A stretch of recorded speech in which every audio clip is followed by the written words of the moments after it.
Today is Thursday, September 23rd, 2021. Coming up on Roland Martin Unfiltered, streaming live on the Black Star Network. More pressure being applied to President Joe Biden's administration dealing with the Haitian migrant crisis. You've got his Haitian envoy resigns in protest, blasting the American policy. You have the Congressional Black Caucus demanding answers. We'll be joined by Congresswoman Frederica Wilson and also Congresswoman Yvette Clark. You also have black activists right now gathering supplies in Dallas, traveling to Del Rio, Texas as well. You also have the Haitian government also saying, hey, slow down the deportations so they can also have time to catch up. Folks, we got all of these areas covered, and Press Secretary Jen Psaki taking tough questions from black journalists at the White House. We got it all broken down. We have it for you right here on Roland Martin Unfiltered. Also on today's show, Black and Missing. Mainstream media all of a sudden discovers missing black people. They're the damn problem because they've been focusing on missing white folks. We will talk with the family of one young man who has been missing for quite some time, and also some horrible news. Another brother, Jelani Day, his body found today in the Illinois River in that state. During closing arguments during the R. Kelly trial, R. Kelly's lawyer compares the singer to Martin Luther King Jr. What the hell is that about? Also, more of the life and legacy of Melvin Van Peebles. We'll hear from filmmaker Nelson George, also filmmaker Michael Schultz, who directed Car Wash, and a heartfelt video from his son, Mario Van Peebles. It is time to bring the funk on Roland Martin Unfiltered, streaming live on the Black Star Network. Let's go. He's got it. Whatever the miss, he's on it. Whatever it is, he's got the scoop, the fact, the find. And when it breaks, he's right on time and it's rolling. Best believe he's knowing. Putting it down from sports to news to politics. With entertainment just for kicks, he's rolling. It's on go, roll, roll, y'all. It's Roland Martin, yeah. Rolling with Roland now. He's funk, he's fresh, he's real, the best, you know he's Roland Martin now.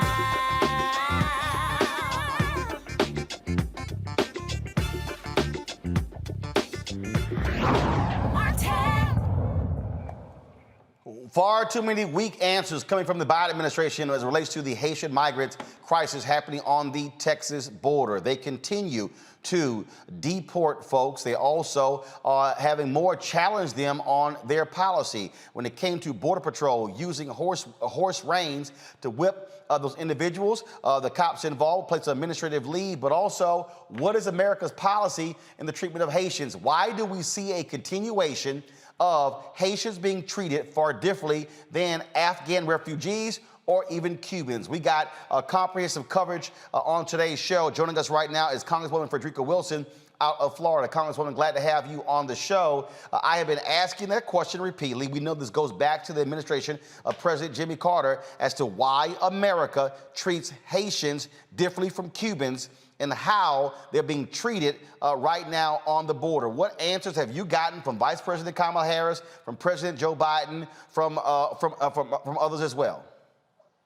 Well, it is very clear, and it has always been clear, that there's a difference between the way they treat all black immigrants versus white immigrants. So there's racism at the border. It's always been there. And as the Congressional Black Caucus moves forward, we're trying to address that. Right now, we are demanding that all deportations to Haiti cease. Stop right now. No one needs to be deported to Haiti. Haiti cannot receive any repatriated people at this time. Haiti is not in the condition to receive anyone. And I see them moving people now on the airplane, going back to Haiti. Many of them do not even know that they're going to go back to Haiti. They have not just left Haiti. They have just left Chile. They've left other Central American countries. And some of them just speak Spanish. So this is 10 and 15 years ago, and they're repatriating these people to Haiti, and it must stop now. I am pissed. That's my new word. Pissed beyond my reservation. I am stunned that we are experiencing this under a Democratic president. This makes no sense. Now, you see the continuation of the policies of Donald Trump when it comes to Title 42, the usage of that. President Biden, then we was running, said he was going to be treating Haitians more humanely. What the hell happened? Well, it is my understanding that this surge came as a surprise. They were not prepared for the surge. They were not ready for them as far as shelter, as far as food, as far as water, clean water, sanitation. They just came. And what is going on? There is a cottage industry of criminals who have created this, I guess you would say, misinformation across the Western Hemisphere saying, you see, the Afghans were let in. They have opened the border. Just come, pay us. We will bring you. And so these people, the money that they have saved, and they were sending it back to Haiti, they're using that money to travel with these people to the border. So they're being hoodwinked to think that the border is open. However, now that they are there, this has turned into a humanitarian crisis for the United States. The optics around the world is not good for the White House. So they need to solve this problem today. And it begins with stabilizing Haiti. You cannot deport anyone back to Haiti or anyone to Haiti without stabilizing Haiti. And they have not done that. So they need to give these Haitian nationals an asylum hearing, a date, carry them through the process. And if some of them are wearing ankle bracelets, it is my understanding.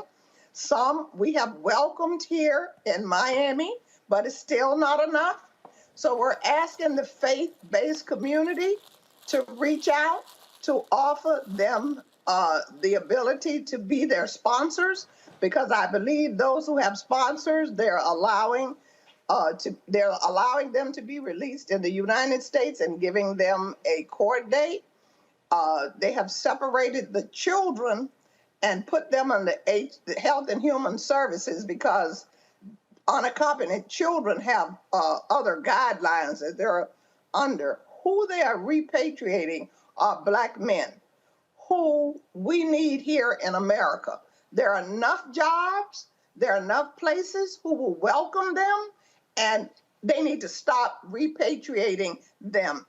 Some of these people have not been in Haiti for 15 years. They left to go and work in Chile and Brazil for the World Cup, and they have not returned. So when those jobs dried up, there was racism in Chile, racism in Brazil. So they didn't have any jobs. And when they began to get this information that they could come to the United States, the border was open, they started on this trek, and it's 4,000 miles from Chile to the border where they are. So this is a crisis. It's a humanitarian crisis, and it has to be solved today. One of the things that we have not heard, I'm going to play a little bit later, Yamisha Alcindor of PBS was asking Jen Psaki, why haven't we heard President Biden on this? This is one of those moments where, this has been going on for quite some time. We've been reporting on it every single day. We've asked the administration every single day, send someone onto this show to explain what's going on. They have not done so thus far. And so isn't it time for the president, for President Biden, not Press Secretary Jen Psaki, not Vice President Kamala Harris, for President Biden to come out and speak to the nation, speak publicly on this? When the president of Haiti was murdered, I requested that the president have a fireside chat with the people of Haiti. That was long before this.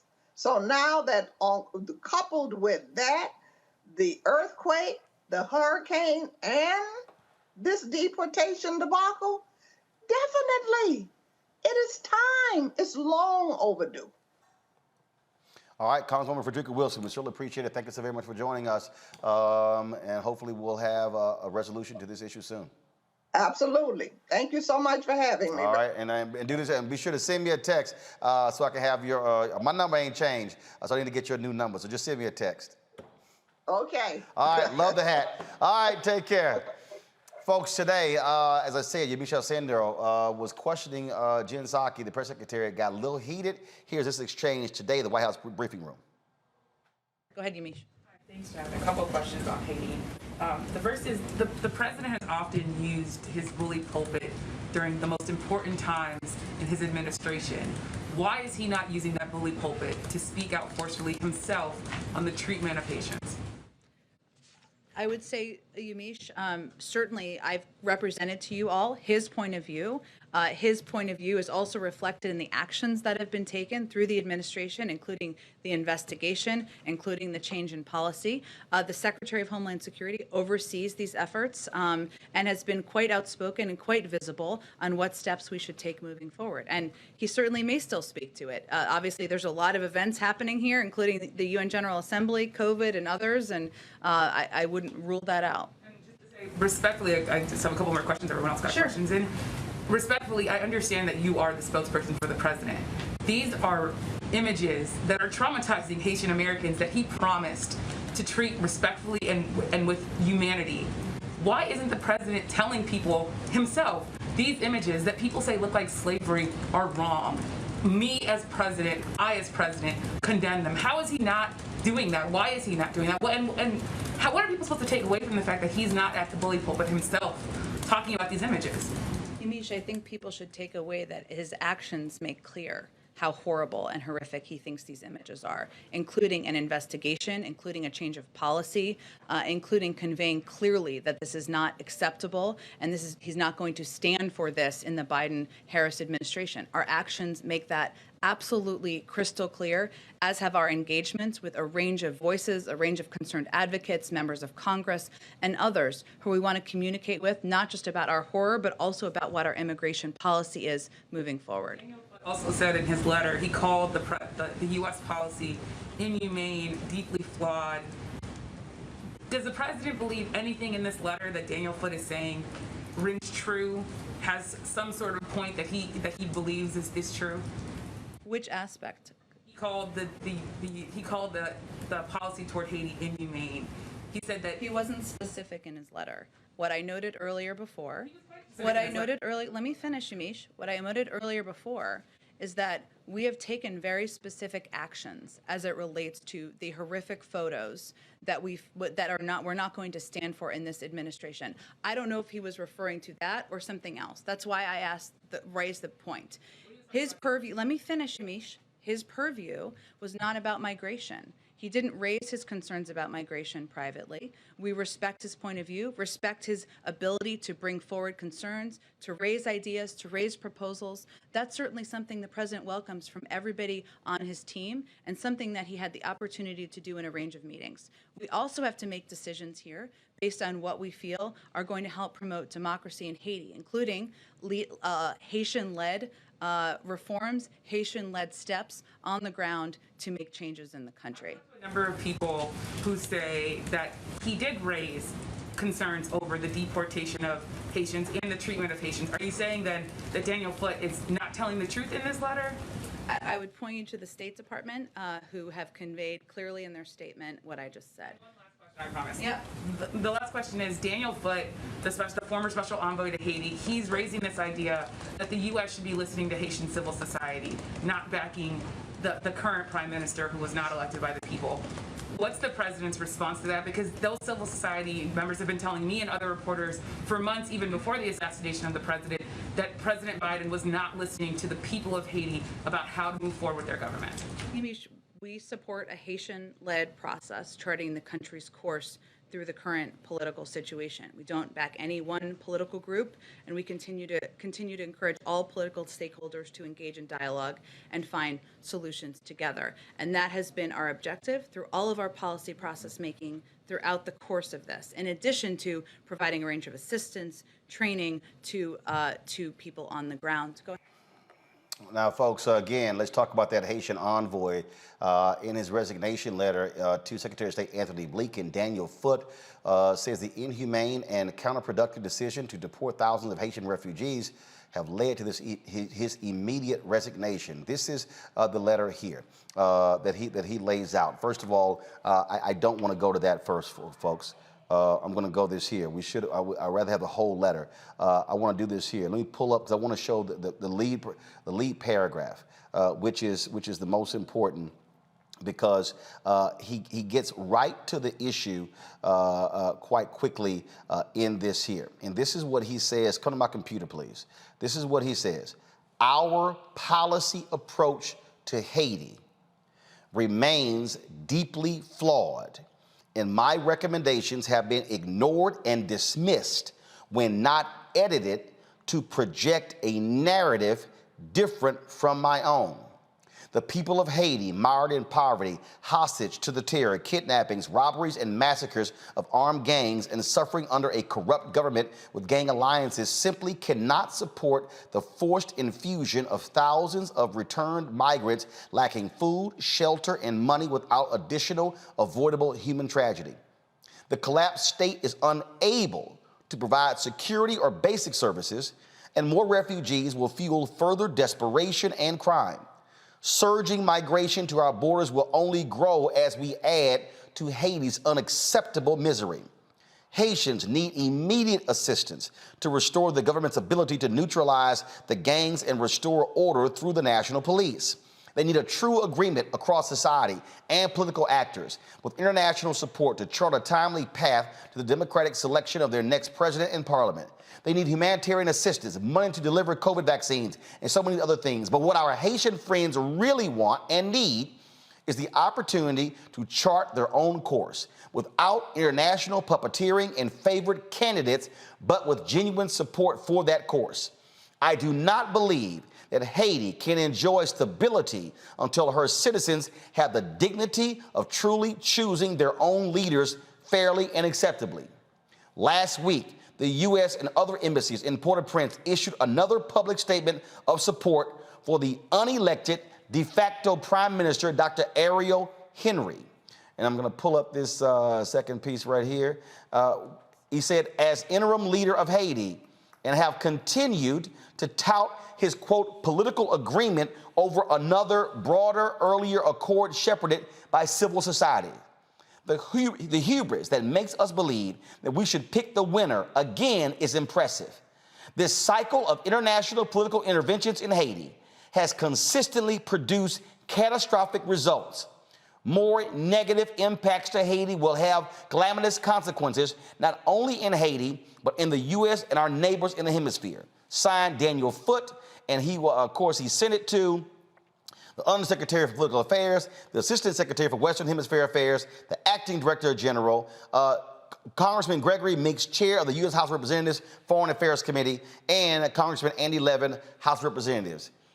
I've seen a lot of resignation letters, Dr. Greg Carr, but very few have been that blunt in resigning in protest from the State Department. Well, it's always good to be with you and with everyone on Thursdays rolling weekly. But, you know, this is a particularly heavy week. And another reason why Black Star Network is so important. This story is going to be covered a lot of places, but it won't be covered anywhere like this. Daniel Foote basically is a traitor. He's a traitor to the American project in this moment. They threw him under the bus. This is a career diplomat. He joined the Department of State in 1998. He has been stationed in Zambia. He has worked in Central America. He has done Bolivia, other places, Latin America. And he's only been in Haiti as the special envoy since the end of July when Moise was killed, the prime minister. But they installed Ariel Henry. You see, the United States government installed Ariel Henry. You see, the Biden administration installed Ariel Henry to do exactly what he is doing. And the response from Ned Price, who's a spokesperson from the State Department, to Mr. Foote's allegation that his recommendations have been cast aside, they said, no, we didn't cast them aside. We considered them and considered that they were, quote, this is the Biden administration, quote, harmful to our commitment to the promotion of democracy in Haiti, and were rejected his recommendations during the policy process. They're in bed with, they stood him up with the Organization of American States. They're in bed with this cat. They're not just ignoring civil society. They don't want the Haitian people in charge of Haiti. Joe Biden, you mummy. And so as they have mounted up, as they've mounted now, as many as 7 flights now. They've ramped them up. These flights have about 145 people apiece. And we heard Congresswoman Wilson talk about this. Some of the people have been in Latin America for over a decade. They left after the earthquake in Haiti in 2010. They went to work in the World Cup in Brazil in 2014. The racist Brazilian government, which ended up with Bolsonaro there now, began to expel them. That's why they ended up in Chile. And as she said, they have been assaulted. There have been rapes. There's been robbery and thieves and people lying and saying if you trade for this money to bring them to the Texas border. And what is the Biden administration doing under this Title 42 piece that the Trump administration started? Joe Biden, they've been using the excuse that we're deporting people because of COVID, and they appealed a federal ruling that said you can't use that excuse. The Biden administration just appealed that. They are deporting people, and they're going to try to deport as many of them as they can, or turn them back to Mexico, release some into the United States. But Foote, apparently, Roland, finally, brother, he's had enough. This is a career civil servant, a member of the senior diplomatic corps, who looks as if he has had enough. And when Jen Psaki stood there and lied to the face of Yamisi Alcindor, whose parents came here from Haiti, who grew up in Miami, who talks about that, I'm sure it was very personal for that sister today in that room, they revealed that this no good settler state don't give a damn about black people, and that includes Joe Biden. Rishi Kohler, Black Women and Views. What's really interesting here when we talk about what's going on here is, yes, there is an expectation that a President Joe Biden was going to treat folks differently than Donald Trump did. Mm-hmm. And Joe Biden has got some answering to do to black people. Absolutely. And I think he is, really passing the buck on this and kind of going in hiding instead of, using his bully pulpit, as Yamisha Sindora pointed out, to make a strong, forceful statement about this. I mean, he has been missing in action in terms of really speaking out forcefully about how inhumane and unacceptable this treatment is that we saw towards these Haitian migrants. And, I think part of the problem is that, he hasn't figured out yet what his overarching policy is going to be on immigration. He kind of got a get out of jail free card by passing the buck and allowing this narrative that Vice President Kamala Harris is over the borders and over immigration, even though she had a very narrow assignment for diplomacy and with the Northern Triangle nations and not over the border. But he let her take all the daggers since the announcement was made in March on immigration. Well, now the buck needs to stop with the president, the person who actually is over this policy. His administration, his secretaries are the ones that are appealing this ruling in Title 42. And so it's time for him to speak out. But I think the problem is that as a nation, we also haven't decided what we want to be when it comes to immigration. We saw Donald Trump, the last president, who was talking about build a wall, and he was so anti-immigrant, so anti-refugee, and yet he improved his performance with Latinos in 2020. And even in 2018, the Republicans made gains. And so we don't have a mandate within the party. We don't have a mandate within the country on how we want to treat immigrants, just the same way we are not treating Black citizens with as first class citizens. Look at what's happening with voting suppression and rights all around the country. And so this is just another indication of the fact that we as a country have not grappled with who we want to be. And as a result, we continue to be who we have always been, which is inhumane, treating Black people, whether they're immigrants, whether they're Black citizens, as second class citizens, and inflicting more pain and horror. And there's absolutely no reason to be, quote unquote, repatriating Haitian migrants and refugees back to a homeland. It's their original homeland, but places they have not been for over a decade. So there are so many flaws in this, but I also have to point out, I know people don't want to hear about logistics and facts, but there is a logistical aspect here that needs to be addressed as well. Maybe this is something that Congress can work on. The fact of the matter is there are over 300,000 open asylum cases. These are people that have already passed the first threshold that are working their way through the system. They only approve about 30,000 a year. At the rate of approval, it's going to take 4 years to get through all of the open asylum cases. You have over 1 million quote unquote open removal cases where they've determined that these folks need to be deported. And there's a huge backlog with that. So we have an immigration system that is completely broken. Even if you don't even take into account the racism and the disparities with how different groups are treated, there's still a very, very broken immigration system that has to be fixed and has to be addressed so that people who do come here can be processed in an orderly fashion instead of there being chaos, and instead of them saying, well, look at the optics of a bunch of 10,000 people under a bridge. We need to solve those optics instead of solving the humanitarian crisis that we're dealing with. So this is a very layered issue. I don't have the expertise to talk about U.S., Haiti, government interfering and all that nature and all that stuff. But I will say that this is a very layered thing, and it's an emotionally charged and traumatic thing that we're looking at. But there are so many issues that need to be addressed that aren't even a part of the conversation yet. Roger, before I go to you, would you my Congresswoman Yvette Clark of New York. Congresswoman Clark, glad to have you here on Roland Martin Unfiltered. You represent a number of Haitians in your district, a number of Haitian Americans. What are they saying to you? What are you hearing from them regarding this crisis on the Texas border? Roland, they are distraught, but they are not dissuaded. They are energized to do whatever they must do, what we must do to make sure that, one, there's accountability with the Department of Homeland Security and Border Patrol, but two, most importantly, that the Haitian migrants are given the same due process that all of the migrants seeking refugee status, asylum in the United States are afforded. We are very focused.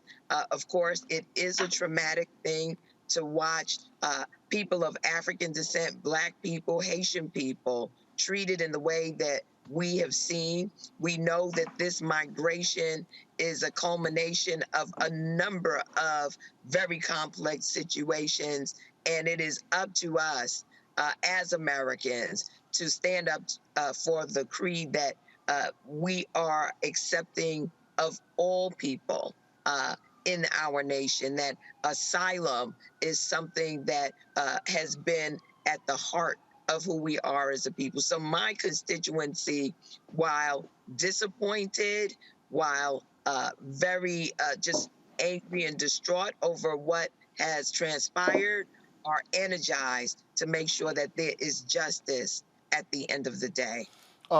This is, of course, Democratic administration. Bottom line is, if this was Donald Trump, folks would be raising holy hell all up and down. As far as we're concerned, there's no difference. How these Black migrants are being treated is wrong, and President Joe Biden needs to say something. He needs to be seen speaking. We've heard from Vice President Kamala Harris. We've heard from Press Secretary Jen Psaki. We've heard from CBC members, Congresswoman Joyce Beatty, the chair, and so many others. When is he going to say something that speaks to this issue? Because he pledged to treat migrants humanely when he was running for president. Well, now he's in the office.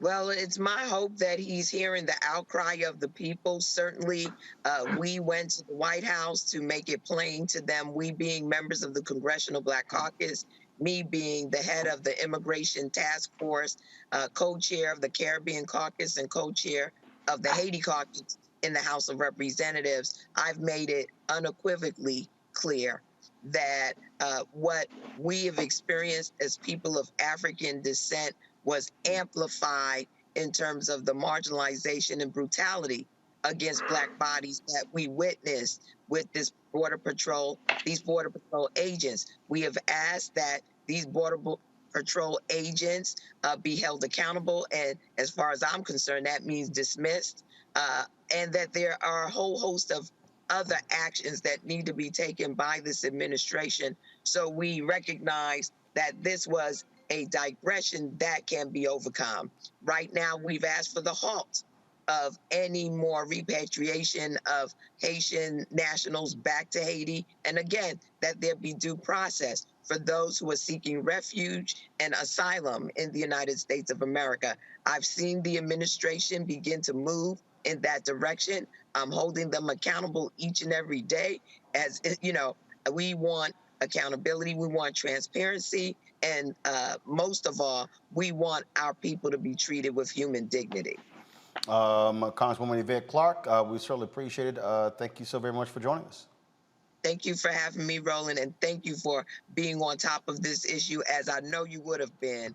But this is something we cannot abide with as Americans, as African Americans, as Black Americans, and in my case, as a Caribbean American.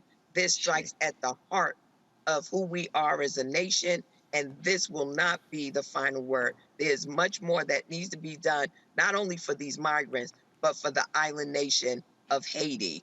And I intend to be on the front lines and leading that charge. So thank you once again, and I appreciate the attention you're giving to this issue, Roland. Thank you so much. I appreciate it. Thank you so very much. All right, Faraji Muhammad, your thoughts on all of this. It is certainly increasing. It's a problem. We're seeing this all across. We're seeing, of course, activists work to pull together resources. They're doing that in Dallas as we speak. We're going to try to get Tamika Mallory, Reverend Freddie Haynes on the line as well. They're going to be driving supplies and resources down to Del Rio. I saw Pastor Jamal Bryant and others are going to be heading down there as well. Biden administration has got a problem, and I don't know who the hell is advising them, but they better fix it real quick. Oh, no doubt, Brother Roland. And this is why it's important for us to even have this conversation, because one of the big questions I was going to, would ask any Black political leader, whether it was Representative Wilson or Congresswoman Clark, is what should the average Black American do right now?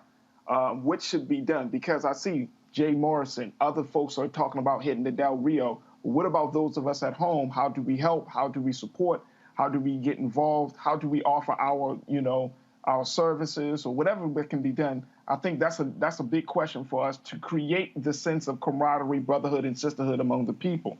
But the other thing I think is very interesting too, Brother Roland, is the fact that AP News reported this, that the criteria for deciding who is flown to Haiti and who is released in the U.S. are a mystery.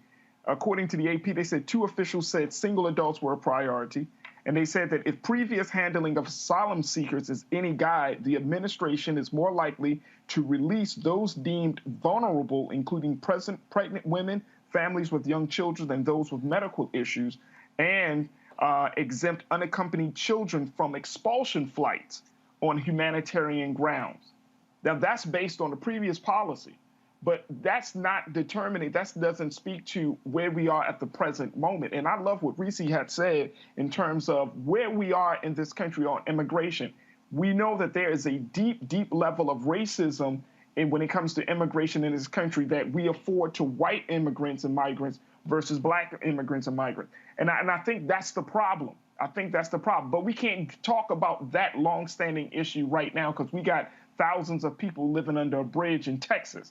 So we have to ask the questions, why isn't there a criteria? What should the criteria be at this point?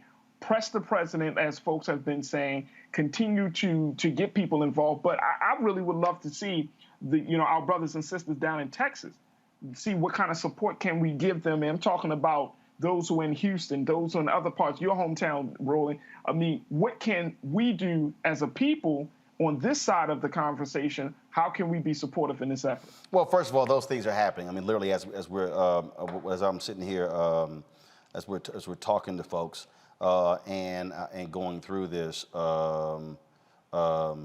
give me 1 second. I'm literally texting Linda Sarsour, Reverend Freddie Haynes, and Tamika Mallory with, of course, Until Freedom. What they are doing they're having me supplies. First of all, pulling together supplies and resources. And one of the things that Linda just said is we now have an 18-axle truck that we don't even know what to do with, plus the first truck we had. People, she said, people were just waiting for folks to tell them how to help. So that's happening. But the issue that, of course, that you're going to have is if people all of a sudden just start sending stuff, you got to have a place to send it to. Right. Well, you can't. And so the problem here is folks are going down the Del Rio, but here's the first question. Are those goods, supplies, are going to be able to get to the people? What do you do with it? And so you go down, what do you do? And so it's the same thing when you get the earthquake. Our whole deal was we will tell you where to send stuff, but it's got to go to the right place. Greg, go ahead. No. I'm just rolling to the point. And I am equipped to have this conversation about U.S. interference in policy of Haiti and the government. And all these things are true at the same time. There isn't a broken immigration system in this country, particularly since 1965, the Immigration and Naturalization Act. What there is a determined attempt to curate who gets to come in this country and who doesn't. Mm-hmm. It's not broken. It's not broken at all. In fact, it is a spigot that has always been controlled as far back as the 1882 Chinese Exclusion Act to keep this country white. Now, in terms of the U.S. policy toward Haiti, the Biden administration is following in the footsteps, as you have said, Roland, of every administration going back to the damn Haitian Revolution when it comes to regulating how Haiti fits in the geopolitics of this hemisphere. So that the corporate interests in Haiti, I'm talking about the people who make the draws and the baseballs in both the Haiti and Dominican Republic, that is what is informing the fact that after the assassination of Moise, when this guy went down there as Biden's emissary, the special envoy, in July, to now, they took out the person that the remnants of the Haitian government decided you be the leader until we get. The Biden administration is like, no. They vetted Dr. Henry, along with the Organization of American States. None of this is hidden. It takes maybe a few keystrokes and a couple of conversations to see. And so as people in the United States want to send aid, the folk who are down there under the bridge at Del Rio, access has been blocked by the local police and the federal government. It's important to understand. Also, that number is shrinking decidedly. Why? Because they are flying people back. At last count I had, and you may have more recently, there are less than 4,000 people down there now. There are 3.2 thousand people in custody. There are over 1,400 who have been returned, whether they're sent back to Mexico or even, depending on their papers, back to the sources of where they came from. And the flights, as many as now, 7 a week, this uptick by the Biden administration, are landing at Toussaint Louverture. People are getting off the plane, and in one case, tried to fight the ICE people to get back on the plane, come back to the United States because they have nothing in Haiti. Now, the only other thing I'll say is that this is not unrelated. I know people get tired of me hearing me saying, but it's okay. Do a little research. There is no we in this country. There's no moral core in this country. There's no we're better than this. The sitting vice president of the United States made a statement. This is after the damn Democratic Party gave the right wing talking points by showing her at the Howard Hampton football game Saturday, combining it with these Haitians under the bridge, and basically revealing the fact that the Biden administration set her up in the first place by, as you say, Reese, saddling her with this idea that you would control the border, which was never supposed to include all this. But at the end of the day, even the vice president has said something. Right now, we are all Haitians. One of the most encouraging things I've seen in this, and that I think we've seen in this, is that we have set aside all our little petty differences about where the black people come from. We continental Africans. Yeah. You heard Yvette Clark. You heard Frederica Wilson. We are all Haitians. And that cracker on that horse with that whip, bring it, baby, because your little country's falling apart. You're going to whip the right one in a minute. Y'all real close now. You're taking another step closer to the dissolution of this settler project. There's nothing broken in this country. There's nothing broken in this country. This is an anti-black project. And we're seeing another example of it today in Texas.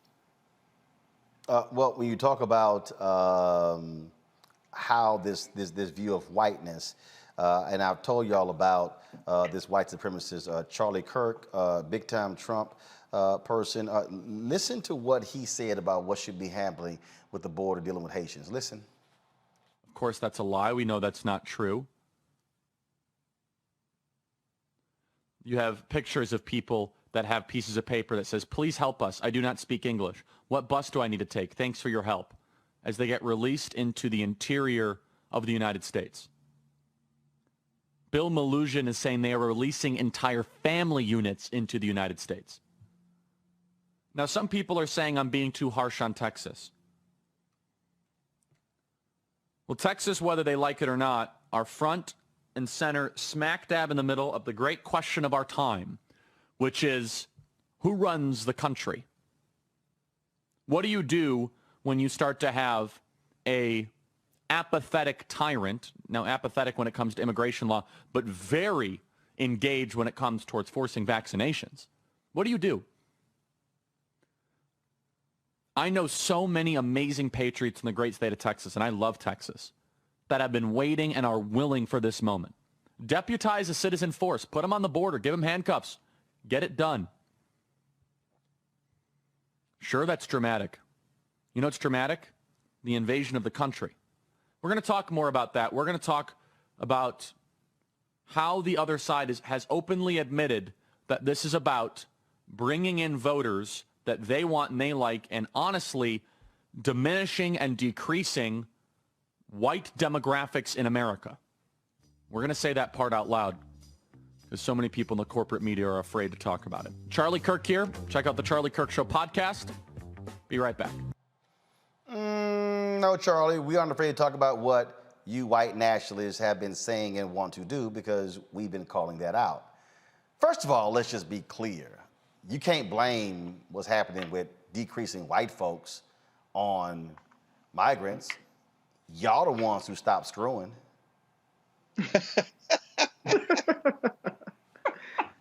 You can't blame. I mean, Charlie, I know you dumb. I mean, I know Candace Owens makes you look like a Rhodes Scholar. But let me just show you a couple of things here, Charlie, that probably you had know nothing about because aren't you also like a college dropout, just like Candace? Let's see here. We're going to type in here. Go to my computer, please. Declining white birth rates in America. What comes up? Right here. White deaths exceed births in a majority of U.S. states. Let me go ahead and increase this here. In 2016, more non-Hispanic whites died than were born in 26 states, more than at any time in U.S. history. See, Charlie, y'all the ones who not screwing. And that's really what the pushback, Reese, Faraji, and Greg, is all about. They are, oh my God, we're losing this. The demographic numbers, that's the whole deal. The opioid crisis made it worse. White life expectancy dropped. COVID's making it worse, dropping. That's why every time one of these white anti-vaxxers, white 707 conservative radio talk show hosts, bye, they gone. They dead. Right. That's what's going on here. And so what they're doing is taking it out on people of color. And the problem is that President Joe Biden and too many Democrats are so scared of Republicans. Oh my God, they're criticizing us over immigration. Oh, then you have this white nationalist, Tucker Carlson, on Fox News, leading the charge every single night, saying stuff like this. An unrelenting stream of immigration. But why? Well, Joe Biden just said it. To change the racial mix of the country. That's the reason, to reduce the political power of people whose ancestors lived here and dramatically increase the proportion of Americans newly arrived from the third world. And then Biden went further. He said that non-white DNA is the, quote, source of our strength. Imagine saying that. This is the language of eugenics. It's horrifying.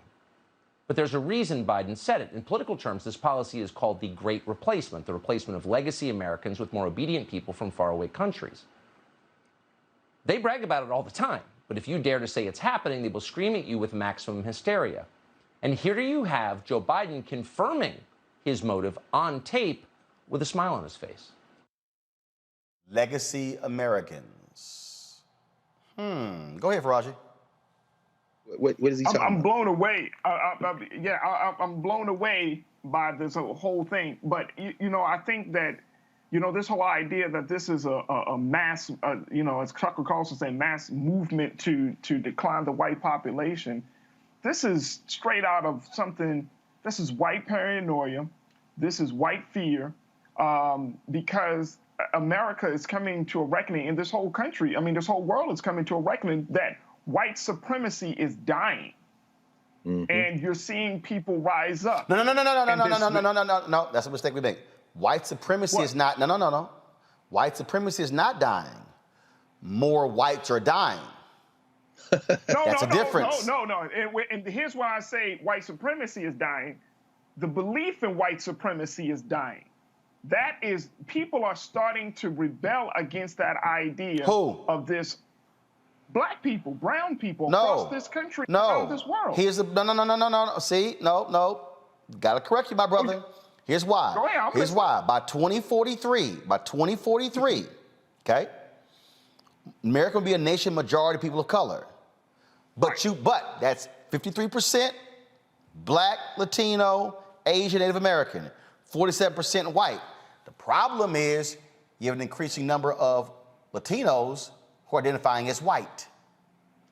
They are identifying as white right now. No, hold up. Then you also have Brother Roland, you also have an emerging number of Latinos and Hispanics who are pushing for not an identification with white, but they want to be placed in a different category, in their own independent category. I'm telling you, here's the deal. We're seeing it play out in Texas right now. In the last election, you had some Texas counties that were Hispanic counties saw a 200 to 300% increase for Donald Trump over Joe Biden. Well, Sure. Follow me here. What I'm saying is this here. Reese raised the point earlier. How in the hell you saw an increase in Latino voting for Trump over Biden?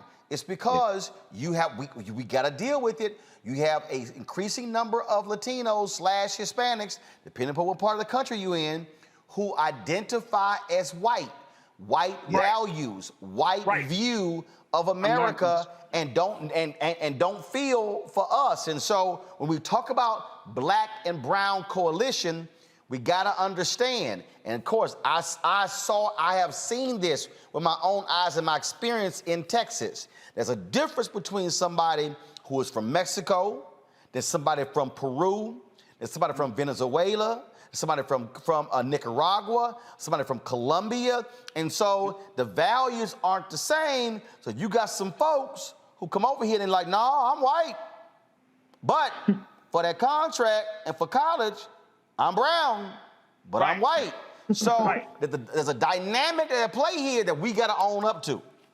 And I agree with you. And I'm just simply saying that even with that dynamic at play, Brother Roland, the fact is people are tired of white people exerting their force, white people saying that they're better, that whole idea that white people should be in the leadership role, white people should be in power, people are pushing back on that. We're seeing that literally every single day in this country. So what that other radio hosts and Tucker Carlson are afraid of is they're seeing their world going down and it's crumbling because the belief system that keeps this world up is flawed and is now being seen as a way to keep people as slaves rather than masters of their own fate. Greg, go ahead. No, I mean, yeah, I think a number of these things work in tandem. The real villain of this piece is the nation state. Anytime you begin to parcel out rights and resources based on where you came out of your mother's womb, in other words, the concept of citizenship, you then enter people in a version of the Hunger Games. So we'll have a majority non-white country, but white people will then become the largest minority group in the country. And what holds whiteness together is anti-blackness. The hope for this country, and I don't have very much hope for it, and that's okay because I have hope for humanity. We have to understand nation state is a recent phenomenon in world history.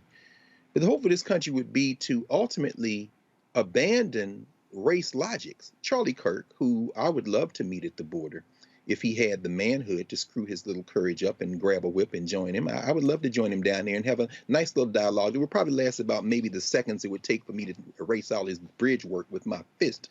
But we know he's not going anywhere near the border, so that would never happen. Charlie Cook and Kirk and the youngish looking Tucker Carlson know very well that what they're doing is rallying the only thing that brings whiteness together, which is anti-blackness. And they're doing it exactly as you said, this, to quote Francis Cresswell, saying others, public enemy, the fear of a black planet.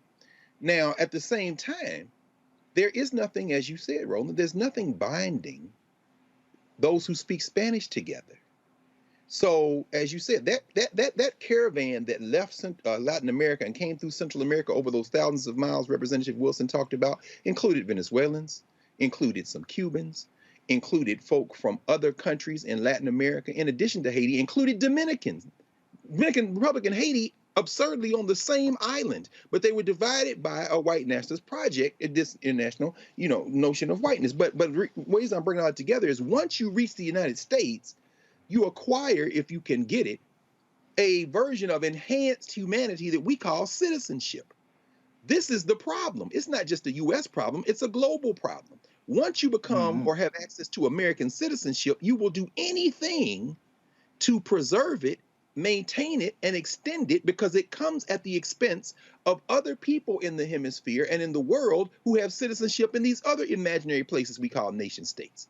So you will have Cubans, white Cubans for sure, but increasingly non-white Cubans who will say, if my citizenship will be preserved by voting this way, I will. It isn't just values, although a lot of people who speak Spanish are Catholic. If you are in Texas, as you've just told us, you don't even have to be a white Hispanic, so to speak. You could be a Hispanic who thinks it will benefit me if I can get to point the finger at somebody else and thereby get them to stop looking at me. This is the zero-sum game of race. And so what we're seeing now is a tipping point. We're in a country that never had a we. It isn't a nation. There are many different people in the borders of this nation state negotiating for themselves and the groups they come from to avoid last place, to use the work of the anthropologist Randy Mattori. But this moment, when you see this white boy on this horse and Maxine Waters evokes enslavement, and Yamiche Alcindor goes after Jen Psaki, and she should have went after her with more barrels than she did. When Kamala Harris, who we can debate policy decisions, comes out and speaks as the sitting vice president, and the president of the United States is silent because he is still chasing them three imaginary white voters who are not going to return the Congress to the United States to the Democrats in 2022, and he's going to lose the election in 2024 because the white party is unified around anti-us, and we are not unified because there's no logic in this country that unifies the non-whites because we're all too busy trying to avoid last place. This thing is headed for a fracture. And the thing here, Reese, when it comes down to politics, and I asked, you're going to hear in a second when I talk with Congresswoman Karen Bass, Democratic Party, you think You gonna hold on to the House and the Senate in 2022 without black people? Come on. Oh, Come on. They I don't know, Ron Klain, Chief of Staff, you might want to wake up. If I'm Susan Rice and Cedric Richmond, I'm walking to the Oval Office saying, say, bro, do you understand what you're doing?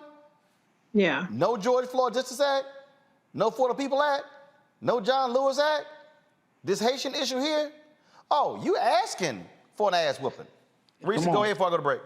Come on. Yeah, I do not look forward to 2022 and having to make the argument again, please vote like your life depend on it, blah, blah, blah, when we're back in the same situation of not having results to show for it and only being able to show that it would have been worse had we picked the other guy. So there has to be some sort of come to Jesus moment. There has to be a reckoning. The Democratic Party has to figure out its identity and stick with it on immigration. And that identity cannot be appealing to white nationalism.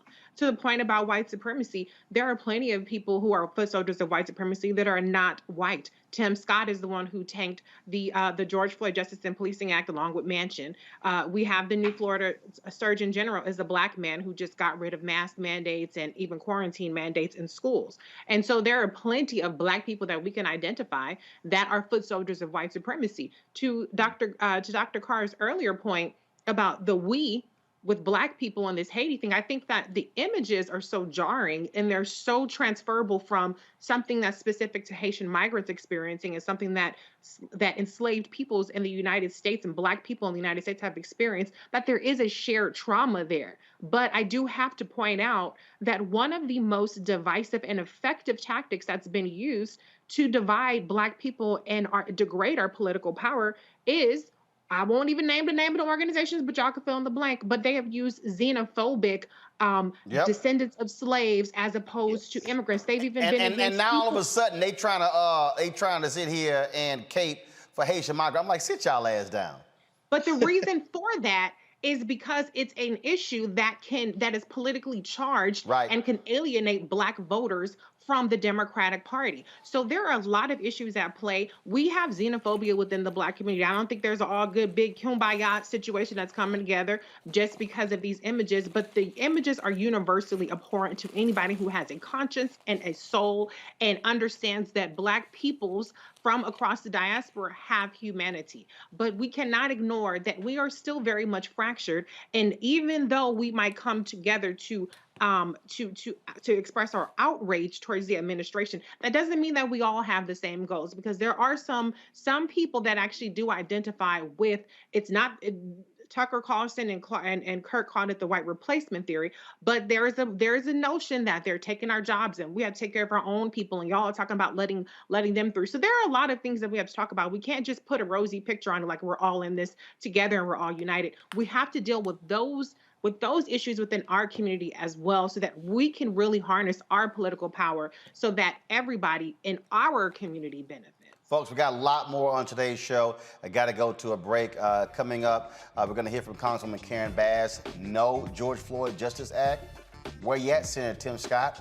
I thought you were going to bring at least 10 Republicans with you. Same 10 Senator Joe Manchin are going to bring, huh? Yeah, I thought so. Also, we're going to talk about black and missing. All of a sudden, white media now trying to do stories on why there's no coverage on black and missing, because y'all punk asses the one doing it. Because you basically got white bosses. Also, DOJ indicts a white Louisiana state trooper for beating a black man, a suspect. And we'll also talk to Omar Dorsey of Queen Sugar, and more tributes for the great Melvin Van Peebles. You'll hear from author, documentarian Nelson George, as well as great director Michael Schultz, and an emotional video that Mario Van Peebles put out last night about his father. Folks, you're watching the Black Star Network. Be sure to download the app. If you don't have it, download it on all platforms, Apple, Android, Apple TV, Android TV, Roku TV, Fire Stick, Xbox, and Smart TV. Support Roland Martin Unfiltered by joining our Bring the Funk fan club. where your dollars make it possible for us to do what we do. Cash App, $RM Unfiltered. PayPal, R Martin Unfiltered. Venmo is RM Unfiltered. Zelle, Roland at RolandSMartin.com. Roland at RolandMartinUnfiltered.com. I'll be back on Roland Martin Unfiltered, the Black Star Network, in a moment.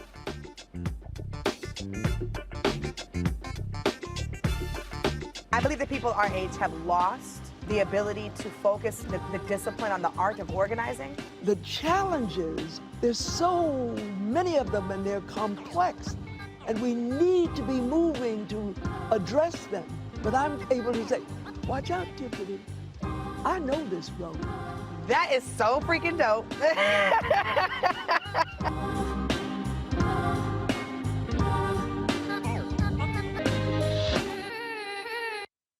Time to be smart. Roland Martin's doing this every day. Oh, no punches! Thank you, Roland Martin, for always giving voice to the issues. Look for Roland Martin in the whirlwind, to quote Marcus Garvey again. The video looks phenomenal, so I'm really excited to see it on my big screen. Support this man, Black media. He makes sure that our stories are told. See, this difference between Black Star Network and Black-owned media and something like CNN. I got to defer to the brilliance of Dr. Carr and to the brilliance of the Black Star Network. I am rolling with Roland all the way. Honored to be on a show that you own. A black man owns the show. Folks, Black Star Network is here. I'm real revolutionary right now. Roland was amazing on there. Stay black. I love y'all. I can't commend you enough about this platform that you've created for us to be able to share who we are, what we're doing in the world, and the impact that we're having. Let's be smart. Bring your eyeballs home. You can't be Black-owned media and be scared. You dig?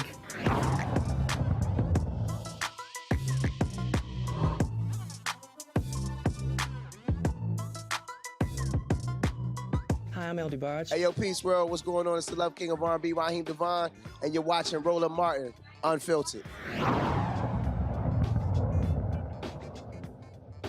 The Department of Justice have indicted a former Louisiana state trooper for alleged excessive use of force against a black man. Jacob Brown is charged with a single count of deprivation of rights under color of law. The indictment alleges that on May 30, 2019, Brown assaulted a gentleman by repeatedly striking him with a flashlight.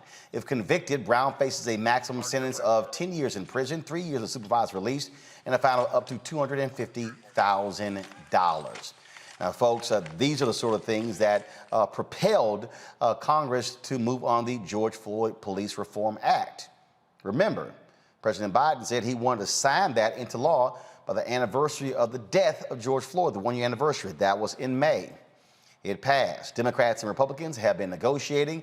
Senators Cory Booker, as well as Senator Tim Scott, have been going back and forth, had lots of conversations, lots of negotiations going on between the two. Well, guess what? Nothing has happened. There's no bill. Senator Tim Scott said he is disappointed with Democrats for the lack of willingness to compromise. Listen to this. Negotiations coming to an end? I am disappointed about it. I've spent several months working on it, and frankly, the amount of misinformation is remarkable from the other side of the aisle. It is disappointing without much of a question. Yeah, Senator Warren said this morning that talks aren't over on their end, but I know you said that they were the ones that walked away from the table here. Yeah, I mean, the concern, of course, is that what they'll try to do is find some executive order and or slide it into reconciliation in a very partisan fashion, and that's unfortunate and likely. They both, in their statements, made it very clear that they're looking for a way to do this from a partisan perspective, unwilling to negotiate on behalf of the communities that need the help the most. They're going to just find a way to shove it into something in a very partisan. They're going to pursue executive order in a partisan fashion. You mean like the executive order that you agreed with? That same one, the one you agreed with under Trump? That's quite interesting. Earlier today, I talked with Congresswoman Karen Bass, who was involved in the negotiations on this. She has a different take than what Senator Tim Scott just said. Listen to our interview. All right, Congresswoman Karen Bass of California, glad to have you here. I hate that we don't have good news. We had you on before. There was a lot of hope that we were going to have the George Floyd Justice Act become reality. What happened? Well, I think, Roland, it was a question of never being able to get to yes. The Senator Scott, really a lot of it hinged on him because he was going to deliver the 10 Republican votes. And Senator Booker, compromised. He went off and negotiated a deal with the Fraternal Order of Police because Senator Scott said, if you can show me you can get law enforcement support, I'll be open to it. And unfortunately, once it became public, the unions started going after each other, and that blew that up. And, I do have to qualify this by saying that the House of Representatives twice did our job. We passed the George Floyd Justice and Policing Act last year and this year. But I think Senator Booker just kind of threw in the towel yesterday because he felt that he could never get Senator Scott to say yes, even having compromised all the way down to the bone. So, look, there are a lot of us, frankly, who said we had no faith there were going to be 10 Republicans. Now, you had Senator Tim Scott and Senator Graham telling others, oh, they could bring 20, 25 along. And so the proof is in the pudding. Yeah, the proof is in the pudding. But, Roland, I didn't have tons of faith. But when McConnell anointed Scott to negotiate the deal and said, whatever deal you negotiate, we will make sure it gets across the finish line. That was tons of reason for us to have hope. I agree. No. Let me be clear. First of all, making the effort to negotiate to get a deal had to happen. Right.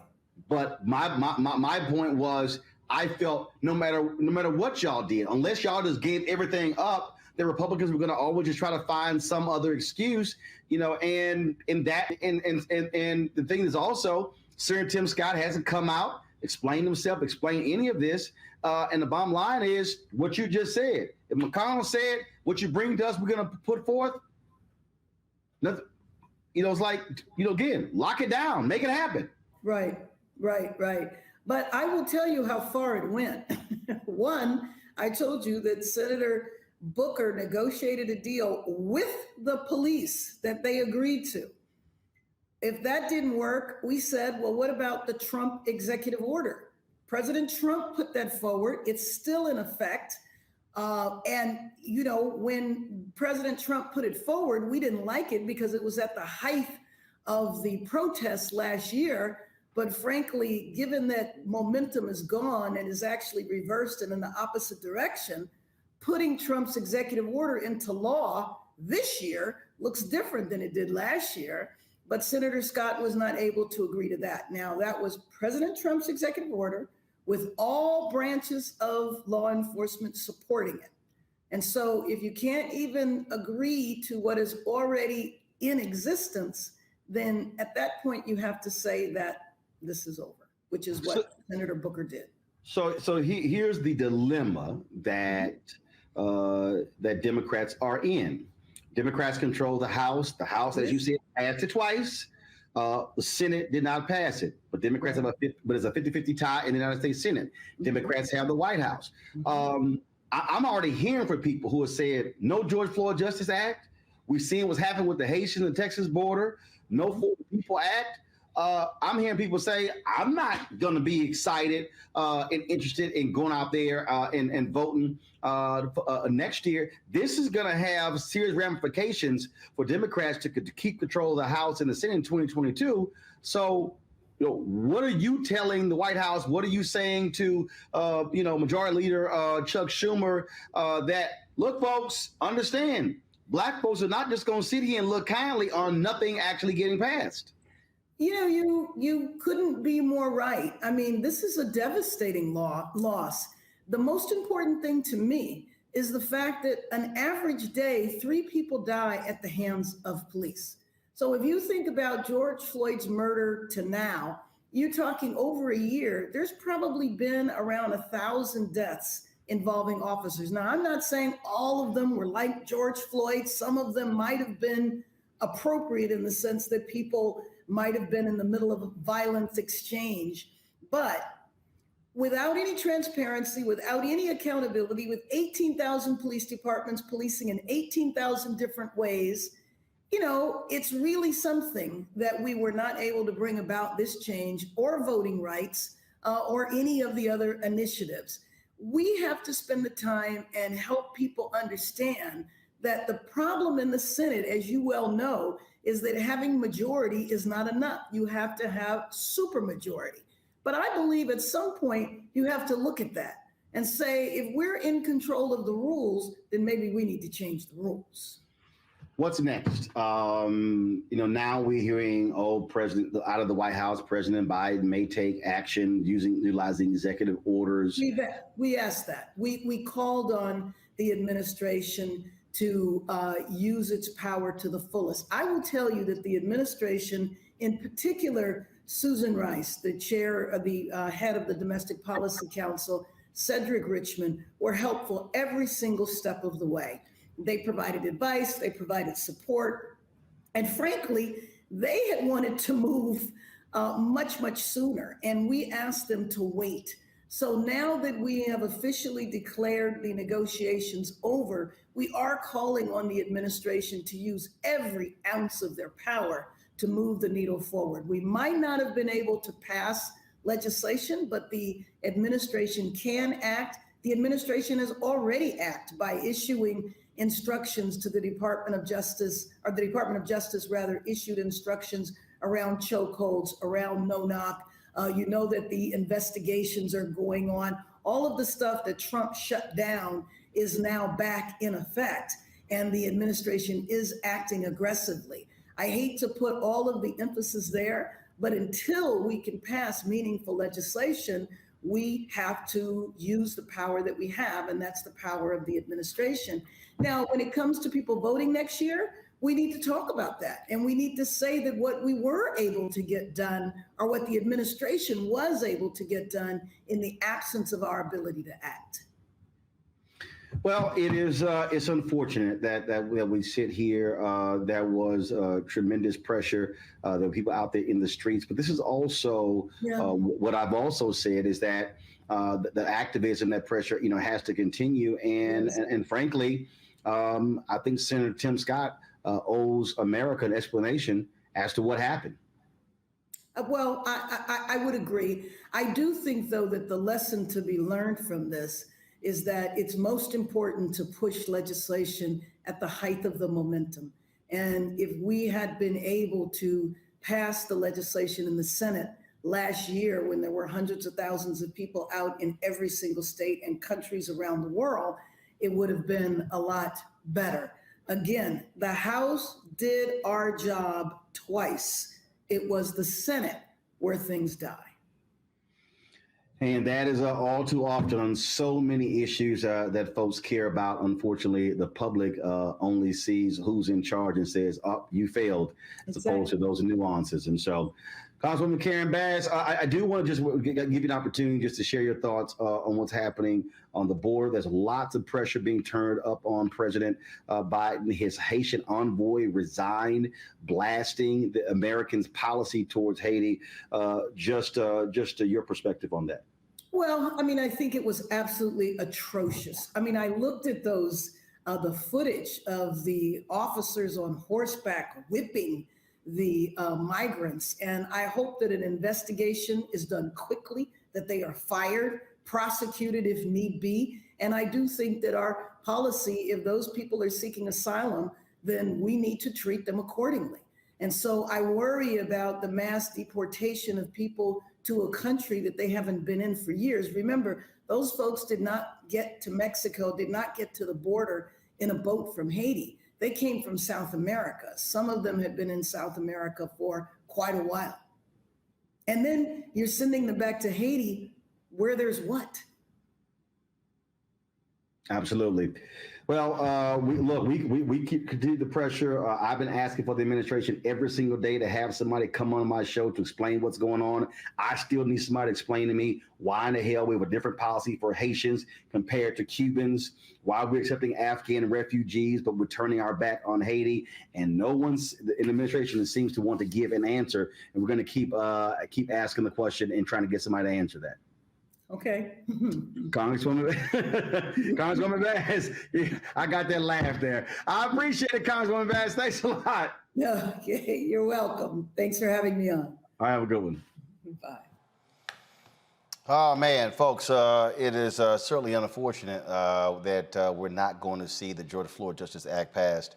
And yeah, Senator Tim Scott, you owe a much better explanation than what you said.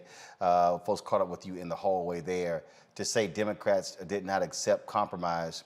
Okay, detail that. Greg Carr, what do you make of Senator Tim Scott not being able to corral some votes? According to Congresswoman Karen Bass, Senator Cory Booker negotiated with the Fraternal Order Police. Democrats compromised on a whole lot of different areas. Scott couldn't deliver. No, he couldn't. No, he couldn't. You know what's so funny, Roland? I love that interview, man. And I love how you picked up immediately on that laugh. She's like, I got that laugh. She know what it is. I want to congratulate Timothy Eugene Scott. Tim Scott doing Tim Scott things. I want to congratulate Tim Mission Accomplished Scott, who entered that quote unquote negotiation in bad faith with one objective: to stop anything, to stop everything. That's why that ghoul, that old feckless old unreconstructed ghoul from Kentucky, Mitch McConnell, sent his servant, his good and faithful servant, into that conversation. I want to congratulate Senator Cory Booker, who finally reached the floor of his self-respect and said no. After I've given away everything, I want to congratulate the people who leaked the evisceration of the legislation by Senator Booker with the Fraternal Order Police after making a quote-unquote secret deal. I want to congratulate the people who leaked it so that then they could walk back from it, as those the Sheriff's Association and other groups met with Senator Tim Mission Accomplished Scott and young Lindsey, well, little Lindsey Graham in South Carolina. I want to congratulate everyone in the white nationalist contingent who sent Tim Scott into that room with one objective and one objective only: to defend the patter rollers. Don't let anything happen. And when you heard finally, which is why, again, when she laughed that laugh, this is a woman who managed the whole California legislature, who was on the short list to be vice president of the United States candidate because of her capacity to negotiate, among other things. When Congresswoman Bass said that they couldn't even get the thing Donald Trump agreed to passed, that's all you need to know. They couldn't even pass a resolution in the United States Senate to say George Floyd was murdered. And guess who would vote against that resolution? Tim Mission Accomplished Scott. Young, good job, Tim. You're doing Tim Scott things. Proud of you, young boy. Faraji? Yeah, I just can't believe we're still at this place. And I think this is the reason why so many of our people just have lost hope and faith in the government of the United States. I mean, when you look at what this bill encompasses, I mean, what this act actually says, and I'm just going to read a quick excerpt of it. It says the bill enhances existing enforcement mechanisms to remedy violations by law enforcement. Among other things, it does the following: lowers the criminal intent standard from willful to knowing or reckless to convict a law enforcement officer for misconduct in a federal prosecution, limits qualified immunity as a defense to liability in a private civil action against the law enforcement officer, and grants administrative subpoena power to the Department of Justice in pattern or practice investigation. It also establishes a framework to prevent and remedy racial profiling by law enforcement at the federal, state, and local level. It also limits the unnecessary use of force and restricts the use of no-knock warrants, chokeholds, and precariated holds. And it creates a national registry, the National Police Misconduct Registry, to compile data on complaints and records of police misconduct. I mean, when you look at this act is nothing more than providing some level of justice to the victims of police brutality in this country. And for this country, for this Congress to not get to make it happen, you talked about a Dr. Carr, Tim Scott, and all of the other, cohorts in that group. The fact is, this is exactly why America's in the place that it's in, because it does not even want to recognize truth. It does not even want to recognize justice. It's so wrapped up in its own wicked pursuit of power and partisanship. It can't even come to terms on simple things. This country doesn't even have a national registry of police misconduct. What's wrong with that? They say, it's qualified immunity. That's the problem. Police should not be civilly liable when they kill somebody. Why not? Why not? You can sue a doctor, can't you? If they kill you, can't you? I mean, this is absolutely insane. And for us to be in this place in 2021, after all of this unrest, people say, oh, it is the reckoning of America. No, it's not. It's not a reckoning. It's the same damn thing. Nothing. Reese. I can't. Yeah, unfortunately, I think it's another example of how ineffective Senate Majority, how ineffective Senate Majority Leader Chuck Schumer is. Where's the leadership of the Democratic Senate caucus? They consistently drop the ball. They have the majority. There's no kind of filibuster reform whatsoever. They completely got rid of the notion of the talking filibuster, of the being present filibuster, as opposed to being able to filibuster through email. And so what I see is continuing to wave the white flag, and it's not going to be enough to go to the Democratic voters, to go to the young voters, and even going to some Black voters in 2022 and say, well, the House passed the bill, but the Senate didn't, and Joe Manchin and Kristen Sinema. That's the political reality. But people don't like to traffic in political realities. They don't like to traffic in practicalities and Senate process. And so this is a very unfortunate development. It's also very typical of the Republicans to basically put it out there that there is no getting to yes. There's going to be the runaround. Same thing happened with Obamacare, where Obama gave away the farm. I shouldn't say that. Obama made a lot of compromises to attract Republican votes, and they still did not support it. And so Democrats, I don't know how much more they have to endure to figure out that you don't negotiate with terrorists, and what they're going to have to do to figure out that Chuck Schumer is going to have to step the hell up and get some damn votes. He was fine in uniting his caucus against Trump, but now it's time to actually govern and lead and legislate. You don't get to fall back on, well, we're just trying to, obstruct the Trump administration, and well, they got the votes and they're going to be able to, to pass whatever they want to pass. You have to actually pass some shit, Chuck Schumer. Nobody ever mentions Chuck Schumer. We can put some of the blame on Cory Booker because he negotiated. Where is Chuck Schumer? That's right. Even in anytime something doesn't pass in the Senate, they go back to Biden. They go back to VP Kamala Harris. Where is Chuck Schumer? You're tweeting at Biden, today is a good day to cancel student debt, and you ain't passing shit in the Senate. So I want to say to Chuck Schumer, step it the hell up. Get some results. If you got to twist some arms, if you got to do whatever the hell it is that you got to do, you got to do it. You got to bring your caucus along. That's what a leader does. That's what Nancy Pelosi does, even when she has a large faction of different interested parties, whether it's the progressives who don't want to pass certain things. And every time a bill comes through the House, this group is threatening that they're not going to support it. And that group is, and she has a very narrow majority, but she still gets the shit done. So whatever it is that you have to do, Chuck Schumer, you've been a majority leader in waiting for a long time, get it done.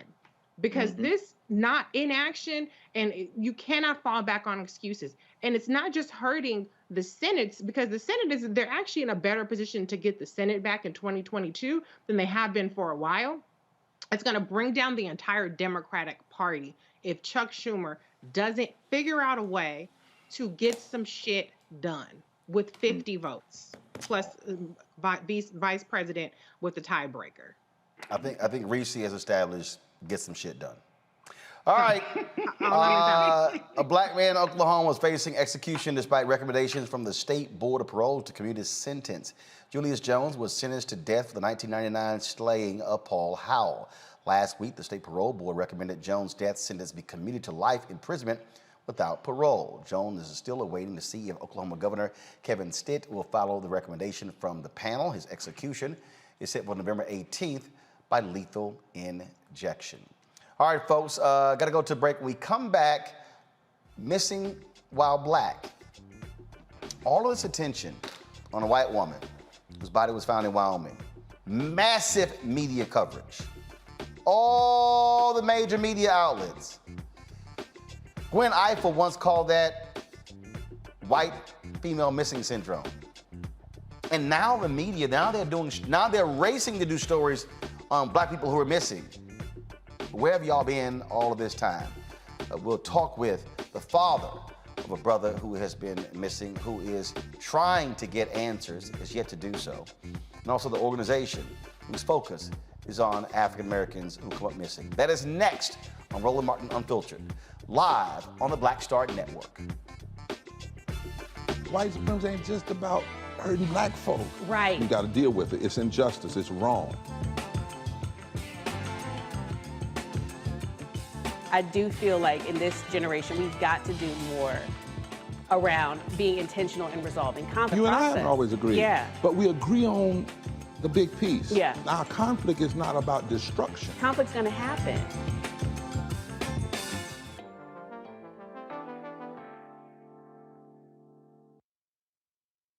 It's time to be smart.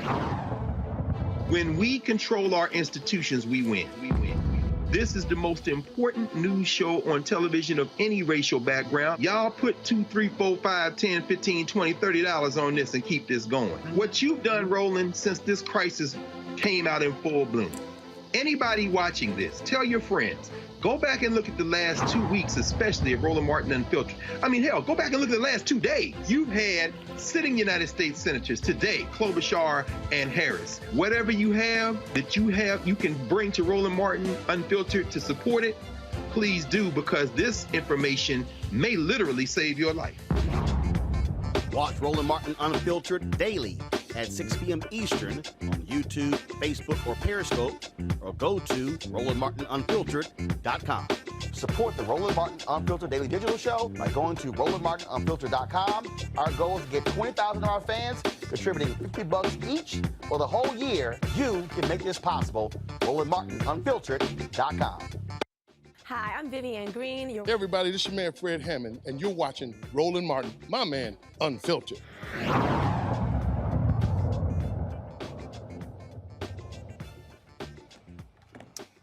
Folks, all the platforms that I have used, we have used them to shed light on African Americans who have come up missing. Why? Mainstream media has always ignored those stories. We were supposed to have the mother of Jelani Day on the show tonight. Her son has been missing since August 24th. He's an Illinois State University student. Today, a body was found in the Illinois River, and DNA showed that it was indeed Jelani Day. The LaSalle County medical examiner confirmed Day's identity through forensic dental identification and DNA testing. The cause of death remains unknown and is pending further investigation. Again, Day was reported missing on August 25th in Bloomington, Illinois. Folks, thousands of people of color, largely African American, go missing in America. Last year, there were 543,018 people reported missing in America. 40% of those were people of color. Mind you, we make up 13% of the population, and that's people of color. And so not that whole 37% is black. But the reality is it is a significant issue. In 2020, 2002, 899 persons of color were reported missing. Of that group, 145,467 were under the age of 18.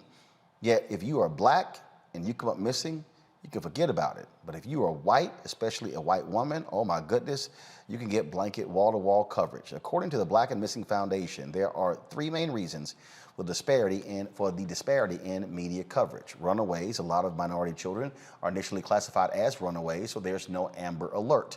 For missing minority, black and other minority adults, it is believed they have some association with criminal involvement, gangs, and drugs. Lastly, America is simply desensitized. They think missing blacks and other minorities live in impoverished conditions and crime is just a regular part of their lives. These reasons force families to do everything they can to get the word out about their missing sons and daughters. Daniel Robinson has not been seen since June 23rd. The geologist went missing after leaving a work site in the desert in his Jeep Renegade. His father, David, and the co-founder of Black and Missing Foundation, Derrica Wilson, join us right now. Glad to have both of you.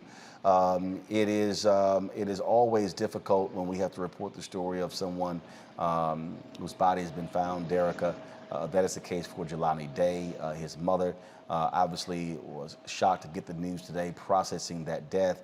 But this is part of the problem.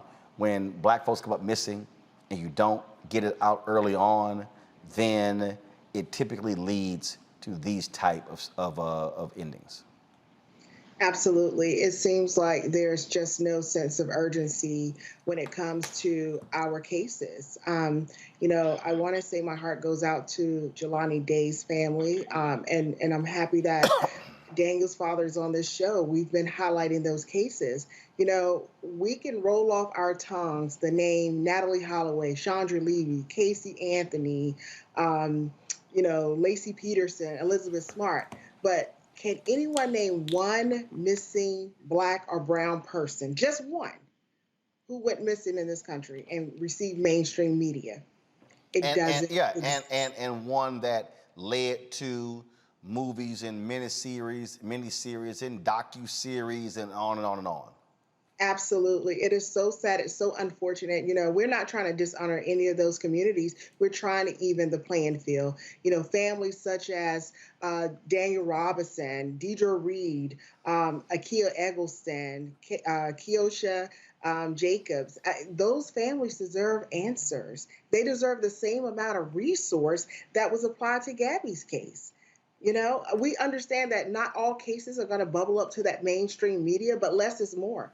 Less of one particular race and more of everyone that's missing, it greater the chances of a reunion. These families are hurt. I know Mr. Robinson, he's hurt right now. Mr. Robinson, I want to go to you now. Give us the background, the details of your son. He was working? Was he working with other colleagues?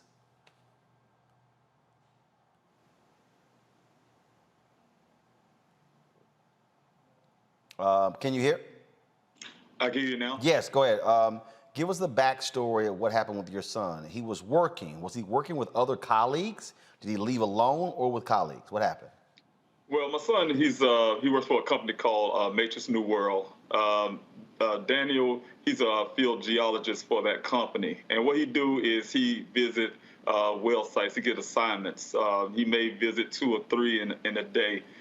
He often meet with one representative from a drilling company who assists him out there at the well site. The morning that my son went missing, he met a gentleman from the company called Weber, and those 2 are the only folks that was out there at the well site. My son do his collection, and the other gentleman do his job on the well site, himself. But this morning they didn't get to do the work. From what I understand, the whole story is based on the gentleman, first of all. But according to that, my son decided to leave work early because of rain, and he headed out west into the desert where he never been seen again. Okay, first of all, we said the desert. What state, what city, where was this? It's in Buckeye, Arizona. It's outside of Phoenix. It was on the west side of Phoenix. All right. So he leaves the site, comes up missing. When did the company notify you or someone that he was missing?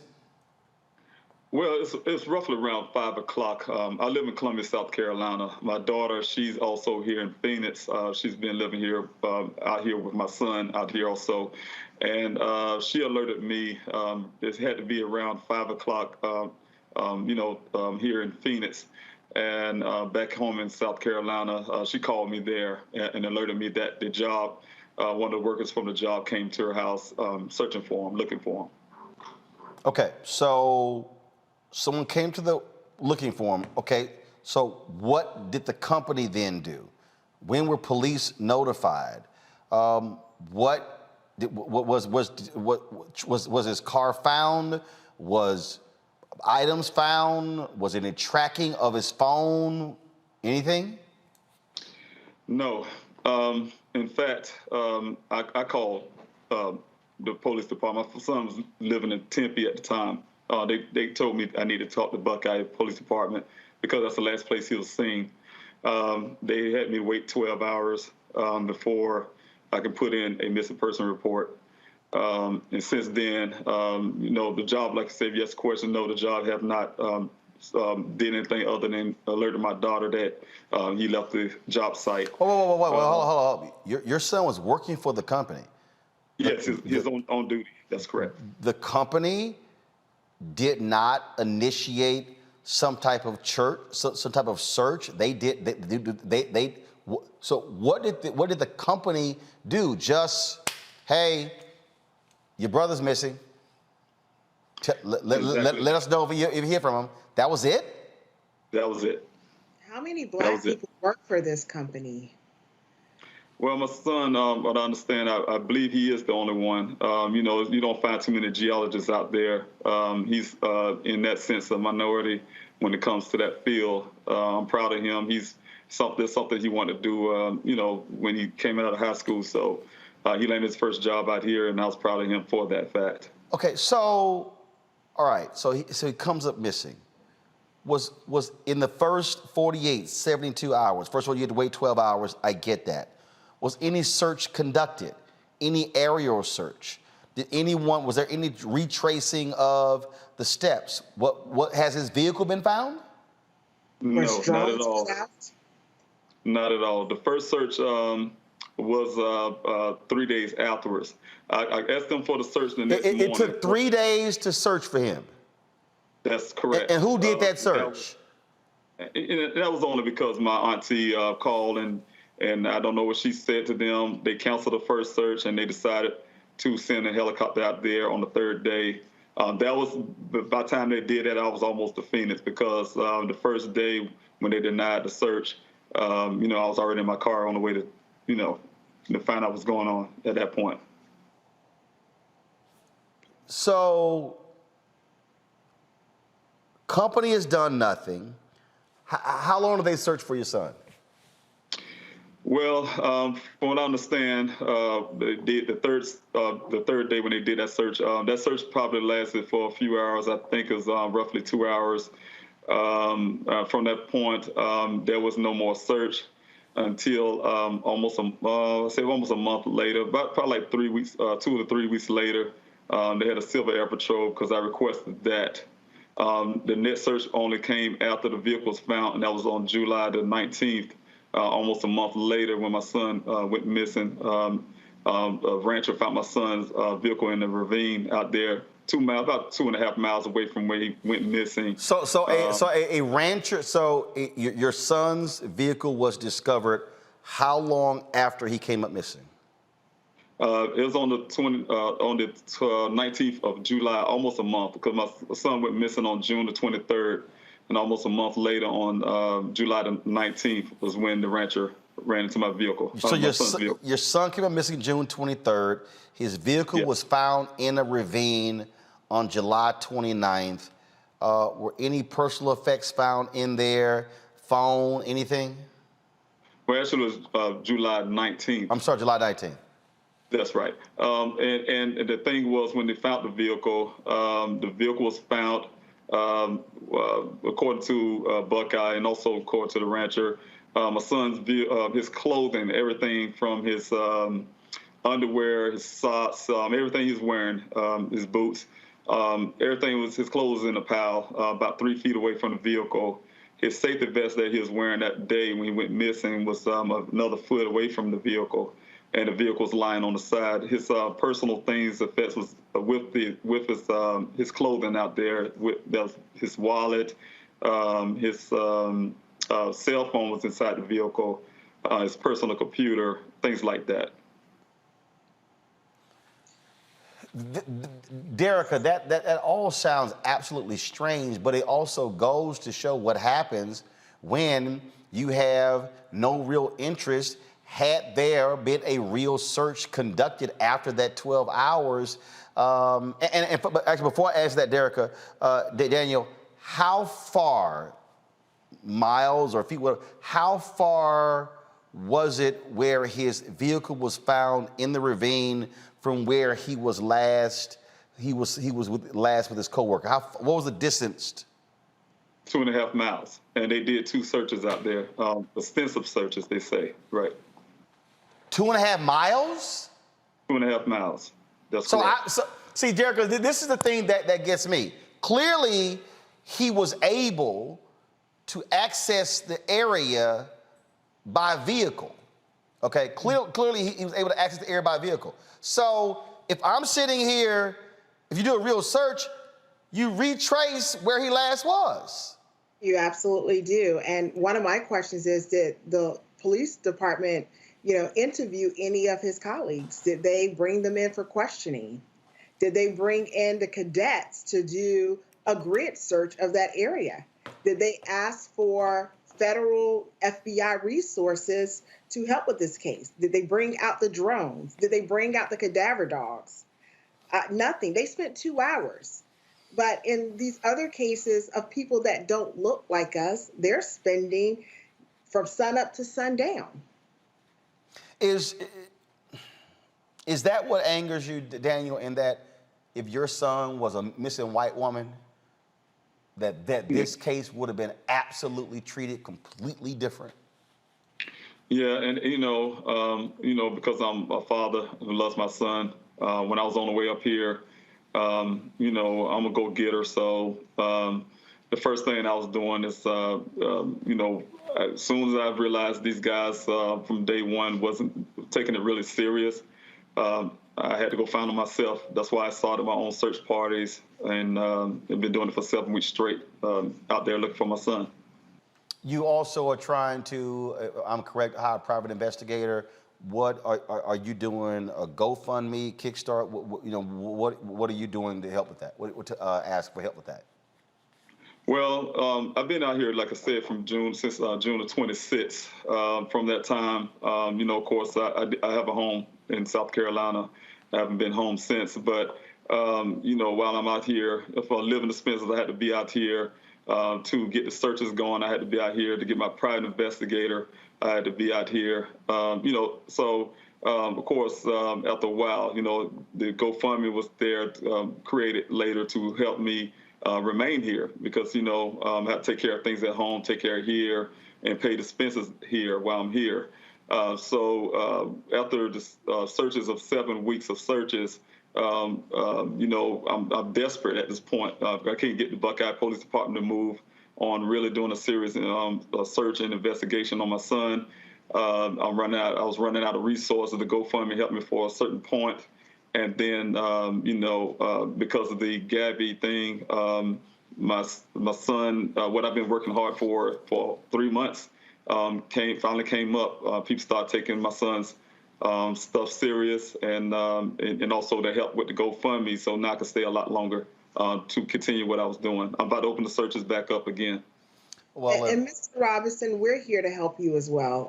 We are a resource we're sharing with all of our media contacts, and we will also make a contribution to you. This is absolutely devastating. And, on behalf of the Black and Missing Foundation, our hearts go out to you. No family should have to deal with this. Missing persons is not a Black issue, it's not a white issue, it's an American issue. And we know that this is devastating, just not knowing if Daniel is hurt, if he's being mistreated, if he's hungry, if he's got to walk through the front door. And that's how all these families feel. And that's why we have to make this a priority. All people who are missing deserve that equality. That's right. We shouldn't have to fight for everything. Mr. Robinson, if you could get us that GoFundMe information, we'll also share with my 3 million social media followers, and we'll share it on the show as well. Yes, sir. I really appreciate that. Thank you. Sir, I appreciate it. Good luck, and we hope you get the answers that you absolutely deserve when it comes to your son. Derica, we also appreciate your work as well. Thank you. Thank you. Thanks for having me on. Go to my panel, Greg, Reese, and Faraji. Reese, I tell you, again, what is tripping me out is to see white folks in mainstream media write stories about the disparity over the attention when I'm going, the same white editor, the same white news director, the one who's assigning the stories is the one who's determining when the white woman gets coverage and everybody else don't. Yeah, I mean, and what's crazy here is, it seems like in order for Black stories to get attention, they have to be, a more acceptable and a more upstanding Black citizen. I mean, forget about a runaway, Black person being being covered. But in this case, we have in the case of Daniel Robinson, and my heart goes out to his father. He's so brave for, taking it upon himself and doing these search parties and really fighting to bring his son back home. And I hope and pray that he does return home and they find him alive and well. But he was a geologist. He was a college student. And so he fits the profile in theory of the kind of Black person that would normally, if this person were white, would have immediately received this kind of national attention. So it's awful how these kinds of things only really come to light when there's that comparison and contrast being made. And I don't think that Black people are at all suggesting that white people that come up missing, like Gabby, the one who really brought about this discussion that we're having about disparities, her going missing was tragic, and her being killed was tragic. And we just want the same amount of attention and concern for Black people that are missing. But look, I got Yahoo up, okay, which was a highly trafficked website. Look, this is the lead story. Warrant for Petito's fiance not related to her death. If I go to, let's see right here. If I go to NewYorkPost.com, and if I go here, boom, arrest warrant issued for Brian Laundrie over Gabby Petito's death.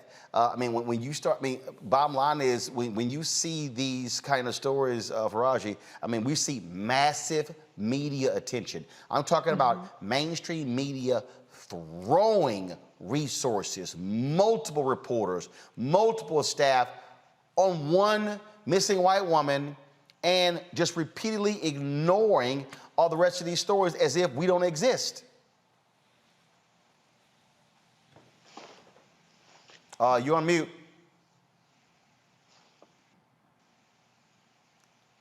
Faraji, you on mute. Guys, what's going on? Can y'all figure it out, Greg Carr? Yeah, Roland, just quickly. The Buckeye, Arizona Police Department put on its website, anyone with information that can help solve this case and bring closure to the Robinson family is urged to call the Buckeye Police Department non-emergency number. And you all can look that non-emergency number up. I won't presume that you would even broadcast the number, Roland. But in addition to the GoFundMe, we need to understand that Buckeye, Arizona, which is in Maricopa County, where have we heard Maricopa County in the news over the last couple of years? At any rate, we should destroy their phone lines' capacity to take any other calls. If you can't give any money, dial that number till your fingers fall off, and when they do, use your elbows and ask them what the hell are they doing. We just heard a man whose temperament is heartbreaking in his calmness. He left South Carolina. He left to find it. He said, I went to find my son because they're not looking for him. You're right, Reese, of course. Of course. No human being should be missing.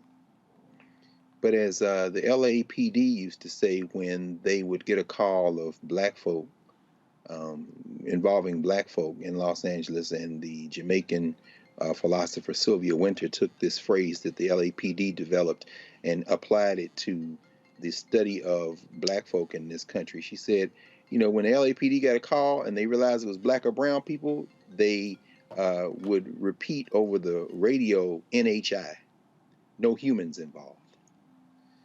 This would not stand for a white woman or a white man for that matter. So let's break the phones of Buckeye, Arizona's police department in Maricopa County. Because since you don't seem to think there are any humans involved, we're going to treat you like you treated us. There's no we in this country.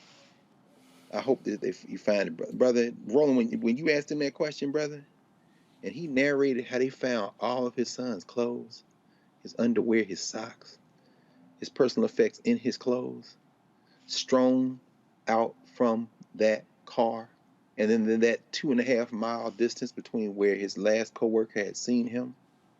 This is not only unacceptable. The only way it becomes unacceptable in this country is when you make these people have to deal with the fact that we will make this place ungovernable until you make it into someplace different. We're not going to stand for this. Faraji.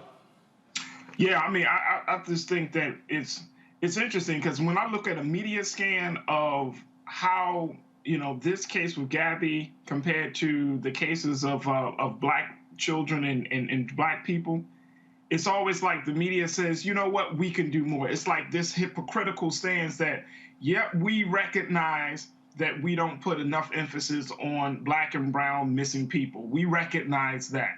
And then you start having these kind of like bubbling up conversations about the importance of it. The data comes out, 40% of missing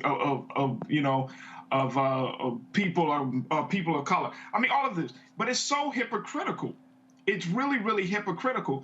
And I think that also that we should look at, okay, is it just us? I mean, just the traditional white media, or is it us, how we feel as a community about when one of our own go missing?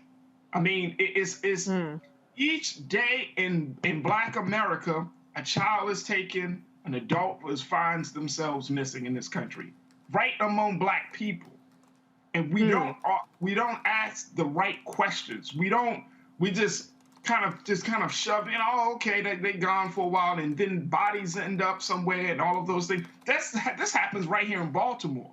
This happens right here in Baltimore, and so, you know, it's like we have to have the heart.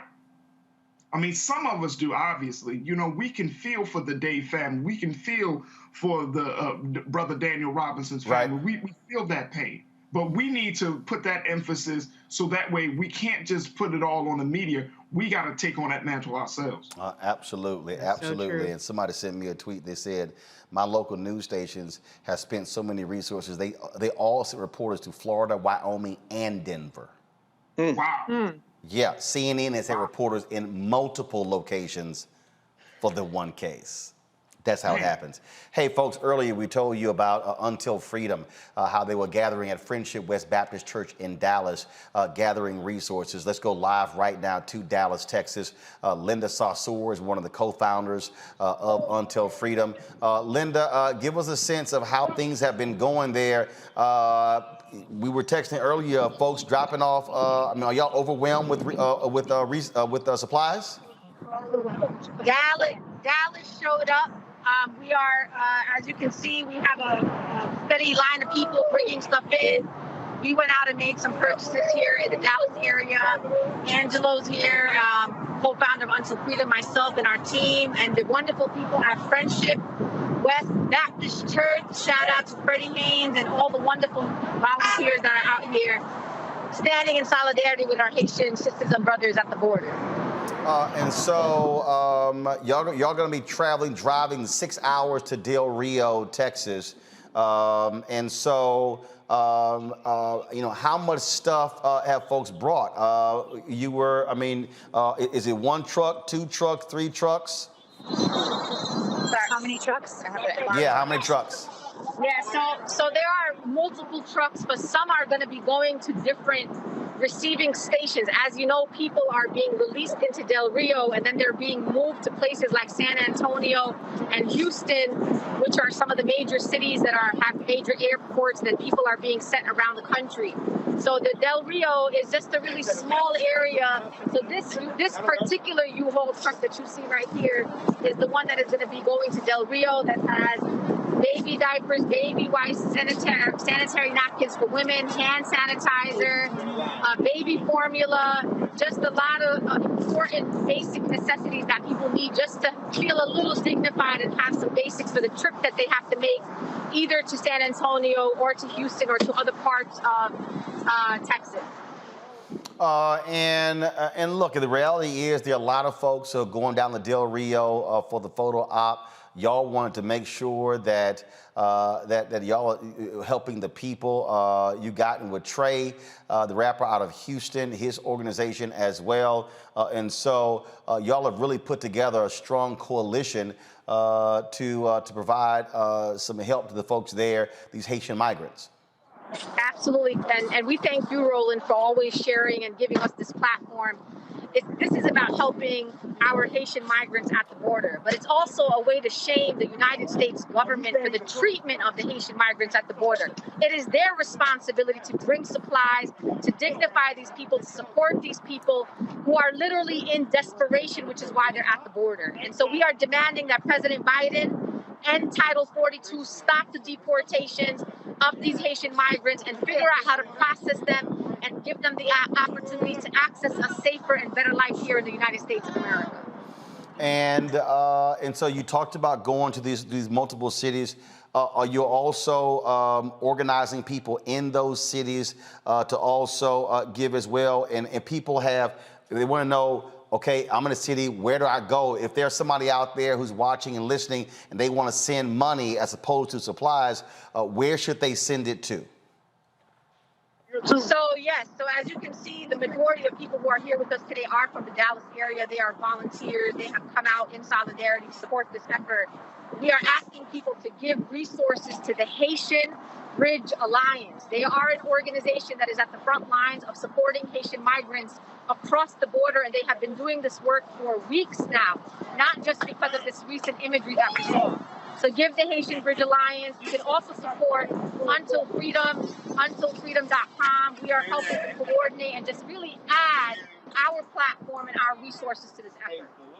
All right then. Linda, I appreciate it. Y'all doing great work. I was communicating with you and Tamika Mallory last night, what y'all were doing. I said, look, we got to get y'all on the show to show what's going on. And again, for whoever has the camera, just give our folks just a shot of the truck there, all the stuff that y'all have, because folks, y'all can see right there, what you see, the supplies, what they're loading in there. And so a big shout out to all the folks at Until Freedom and all the folks at my former church, Friendship West Baptist Church. Thanks a lot. Y'all take care. Safe travels to Del Rio, San Antonio, and Houston, folks. Okay, hold on a sec. Y'all safe travels. I want to get in there. I want to get in there. Say hi. All right, say bye. All right, y'all. Thanks a lot. I appreciate it. Thanks a lot. See, the thing there, Reese, is, again, there are others who are traveling down there for photo ops. They ain't bringing nothing. They ain't helping nobody. It's all about getting attention. That's how you mobilize and organize a community. I'm always talking about on this show how you put the work in and how you mobilize and organize. It's one thing to comment and tweet and post on Facebook and Instagram and TikTok, but what Until Freedom is doing, they are actually doing the work. Absolutely. And, there are a lot of times they take a lot of attacks, personal attacks. And in the process of doing this work, I think it's so important that you showed the images and the video of what is actually being done tangibly, because I think particularly, and I hate to even use the word woke because white folks have just completely gentrified it and ruined it.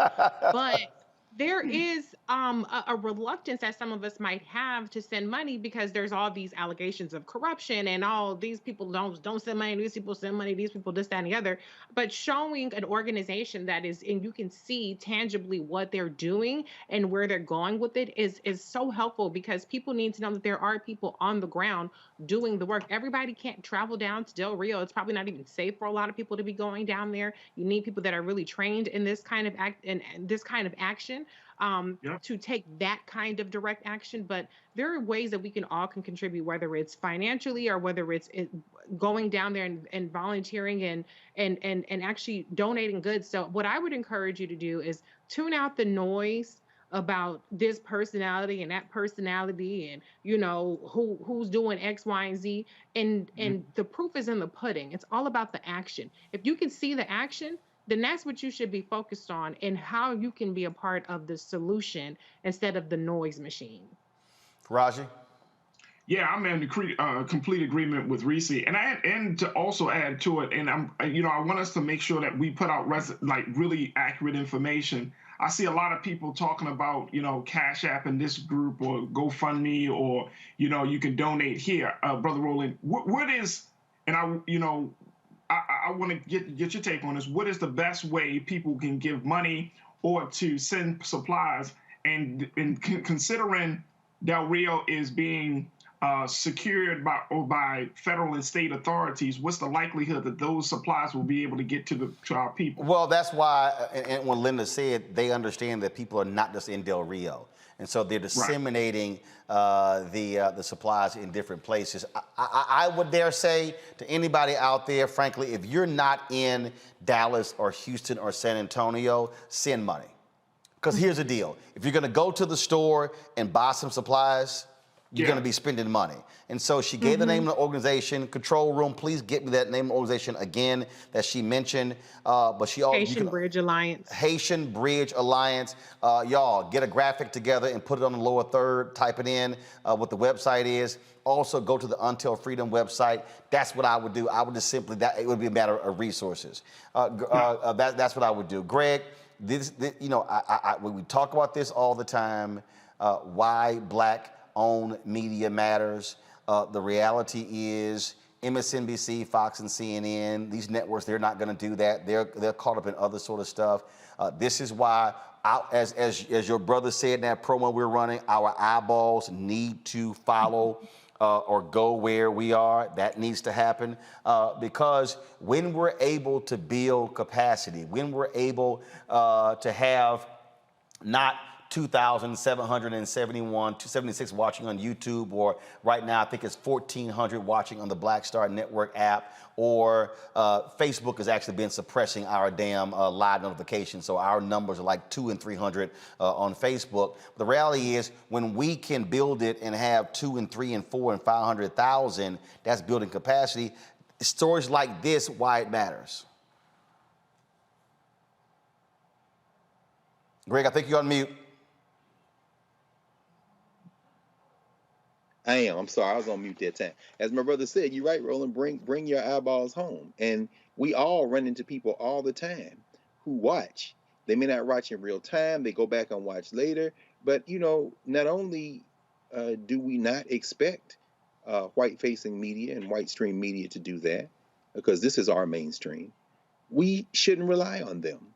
As we saw with the case of the brother who was at the verge of losing his job as a principal there in Texas. All of a sudden, he was discovered by white stream media at Black points of entry, but that's because he was here first and then came back. And in the case of what we just saw, brother, it was so incredibly instructive to see our sister Linda Sarsour, to see those women and men loading that truck. And then when you said, you know, have your camera person pan over to see, and then they all paused and they all got in, and the sister said, I want to get in that picture. Why? Because this is home.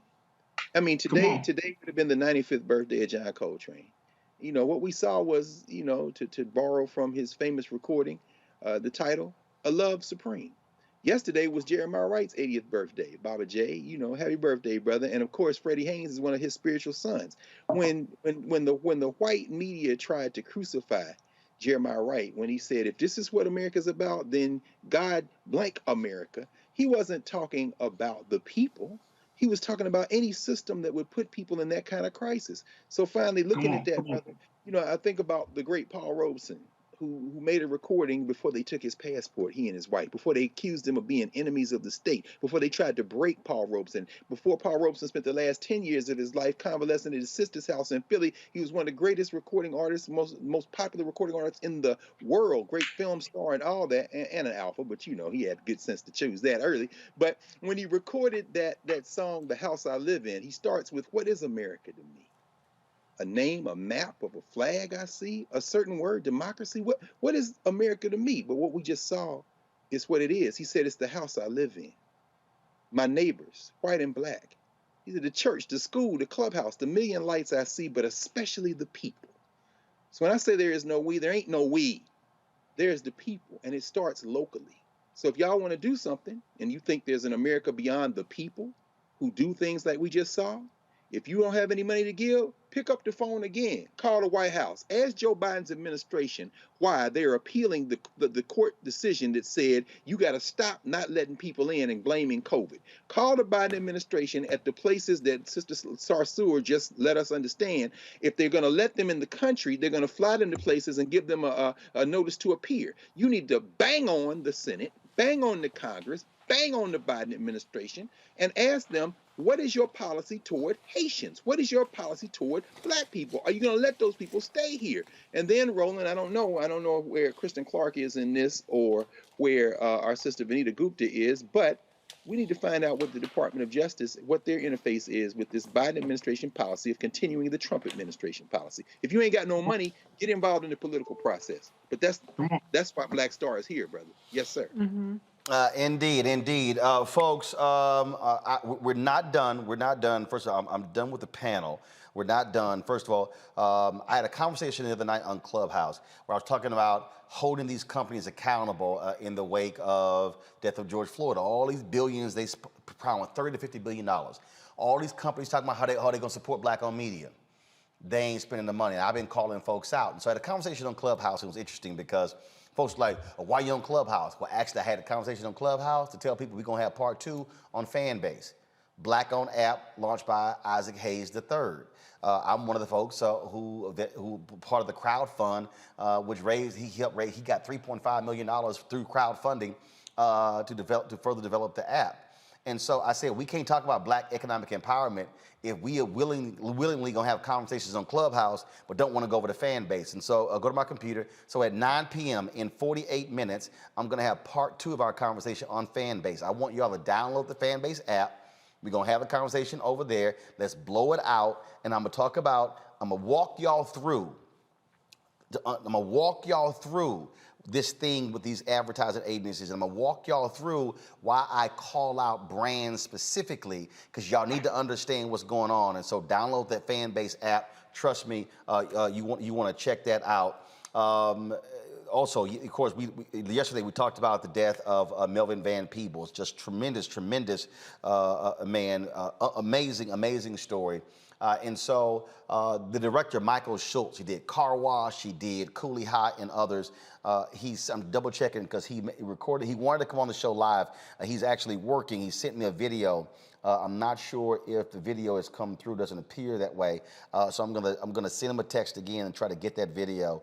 But what I'm going to do though is earlier today, I had a conversation with the journalist, author. I mean, he's done so much. He's done so much in the business, and that is Nelson George. And he had some amazing things to say, y'all, about Melvin Van Peebles, some jewels that actually just blew me away. And I wanted y'all to actually hear that. Here's my conversation with Nelson George. Nelson George, always glad to have you on Roland Martin Unfiltered, my brother. Good to be here, man. Good to be here. Sad to be talking about what we're going to talk about, though. Indeed. Melvin Van Peebles lived an extraordinary life, passed away at the age of 89. And I came across a video on YouTube of this unbelievable conversation with Gordon Parks, Melvin Van Peebles, and Ossie Davis, and you participated in that. Well, those brothers, they're the godfathers of contemporary African-American film, in that Gordon made Learning Tree in Hollywood, his first film adaptation of one of his books. Melvin did Watermelon Man, very close behind him. And right there in that same ballpark with Ossie Davis, several of them had done, so these three guys are sort of the benchmarks if you look at what we've done all the way up to, Barry Jenkins and Ava DuVernay and so forth. These guys were the breakthrough in terms of the civil rights era. Was Melvin probably the most iconoclastic? Because Melvin's, so here's the story. Melvin did a film in France first called Serve a 3-Day Pass. It was done in very new wave style. He was able to raise money in France that he wasn't able to raise in America. And that was like in 1966 or 67. He was seen by Hollywood. He made a Hollywood movie called Watermelon Man with Godfrey Cambridge. But he realized that the statement he wanted to make could not be made in Hollywood. And he made a movie called Sweet Sweetback's Badass Song about a male hustler who sees a man being beaten, shoots 2 cops, and goes on the run. And that was a revolutionary film in that the black character was not a clean-cut Sidney Poitier character. He was from the underclass. He shot police. He didn't just, yell at them. And he escaped. He escapes to Mexico at the end of the film. It was a film that the Panthers embraced, the film that black people embraced. And it set a new template for a black action hero that then leads into the whole blaxploitation era. So that one film alone was revolutionary. Now here's what's interesting here, because the New York Post, and I've been highly critical of, and I've been blasting them. They have a headline that included blaxploitation in it, but he was a critic of that. And it's interesting that they're trying to link him as if he was their headline was literally he was a black exploitation director. No, he wasn't. No. What happened is that his film situates a black hero attacking the establishment in an anti-establishment frame. The blaxploitation movies were usually adaptations of detective novels, or they had pimps. They were all very conventional. They were never as transgressive as Sweetback was. So they took elements of Melvin's success, because they knew there was a black audience that was craving this, and made a formula. But I also want to point out to you that Melvin wasn't just a movie maker. Right. So Sweetback comes out in 1971. In 1972, he takes a lot of the money he made from Sweetback. He has not one, but 2 plays on Broadway. Ain't Supposed to Die a Natural Death and Don't Play Is Cheap. Unprecedented. He had 2 plays on Broadway at the same time. Plays that he wrote, directed, and raised a lot of the money for. He also helped trailblaze marketing in terms of Broadway, because he went out and was able to get black church groups to come out and see the plays, and targeted them at a time when that wasn't done on Broadway. So the other part of that I should mention when I talk about these 2 plays is that one of them is a musical. That all during this time, Melvin is also a recording artist. He made a number of recordings throughout his career, many of which ended up into soundtracks to different movies and different plays. So the brother was a film director, he was a playwright, he was a music composer, and he wrote books way before he even made movies. One of his first books was done back in the late 60s, or maybe early 60s, when he was a cable car conductor in San Francisco. He wrote a book about being a cable car conductor. So this was a man who lived an extraordinarily diverse creative life. So Sweetback is the big bang, if you will, but there are so many works. I was watching Melvin perform at nightclubs in New York 10 years ago. He was still doing club dates where he sang, had a little band behind him, and was incredibly, so he lived a super vital creative life. And what you unpack there, and then of course, I mean, my goodness, he decides to, what the hell, I'm going to trade stocks on Wall Street. I mean, and so here was someone who said, you know what, the fences or the boxes that you want to put me in, no more boxes. I'm not going to do it. You're not going to put me in that box. And if I want to go here, I'm going to go here. If I want to do this, I can do this. And I think there's a lesson in that for so many people who are told, you know what, just do this. And I identify with it because as a one launching my own independent company and show and the frustration I always had when I worked in mainstream media, but also when I worked in black media, was the limitation. No, we just want you to do this. And I'm like, no, but my talents are all over. Why? I want to be able to use all of these gifts. Yes. That to me was so powerful, and the true lesson to learn from a Melvin Van Peebles, a Gordon Parks. Yeah, I mean, Melvin, I got to know Melvin pretty well over the years, and he was always about be yourself, follow your vision. First time I met Melvin, I was a college student in 1978, I think. I went to interview him for a magazine. And I walked in, brother had on, he was sitting in a wheelchair in the middle of his office, had no shoes on, no shirt, but had trousers on, suspenders, a hat, was smoking a cigar. And I was like, wow, that's unconventional. And that's how he lived his life. He never tried to fit in. He made himself be who he was. You know, he totally was a free spirit. I'll tell you something interesting about Melvin. I found out yesterday.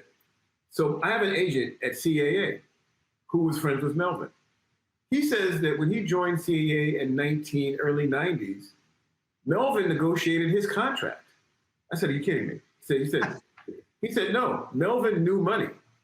Melvin knew money. And so this is a white guy. He trusted Melvin to negotiate his agent deal with Creative Artists Agency, the biggest creative artist agency, talent agency in the world, because he respected Melvin's business acumen. So that just gives you one idea of how diverse and how learned he was in so many different areas. And whenever this happens, a lot of folks like, oh my God, I'm so sorry to hear that. But the reality is, you see that in his son, you see that in his children, you see that in Mario's children. You see this whole idea of there are no boundaries. And all too often for African Americans, especially in our parents, for a lot of us, look, son, to daughter, look, get you a good job, get a steady job, just, don't make waves. But then you get older, and then people start thinking back and, man, I wish I had done this and I wish I had done that. And they have these regrets. I think Melvin Van Peebles lays down in his home in Manhattan, passes away. He passes away with no regrets. Oh, Melvin, as long as he could, Melvin was running the streets of New York. He jogged all the time. I mean, he lived a very full life. I'll tell you another story. I was shooting an independent film about 10 years ago. And I said, Melvin, I ain't got no money, but can I get you to do one improv scene with me? Brought me up to his place. I had the actress with us, had little cameras, knocked it out. He gave us something to drink. We watched some movies together. I mean, if he thought you were trying to do something unconventional, he was there for you.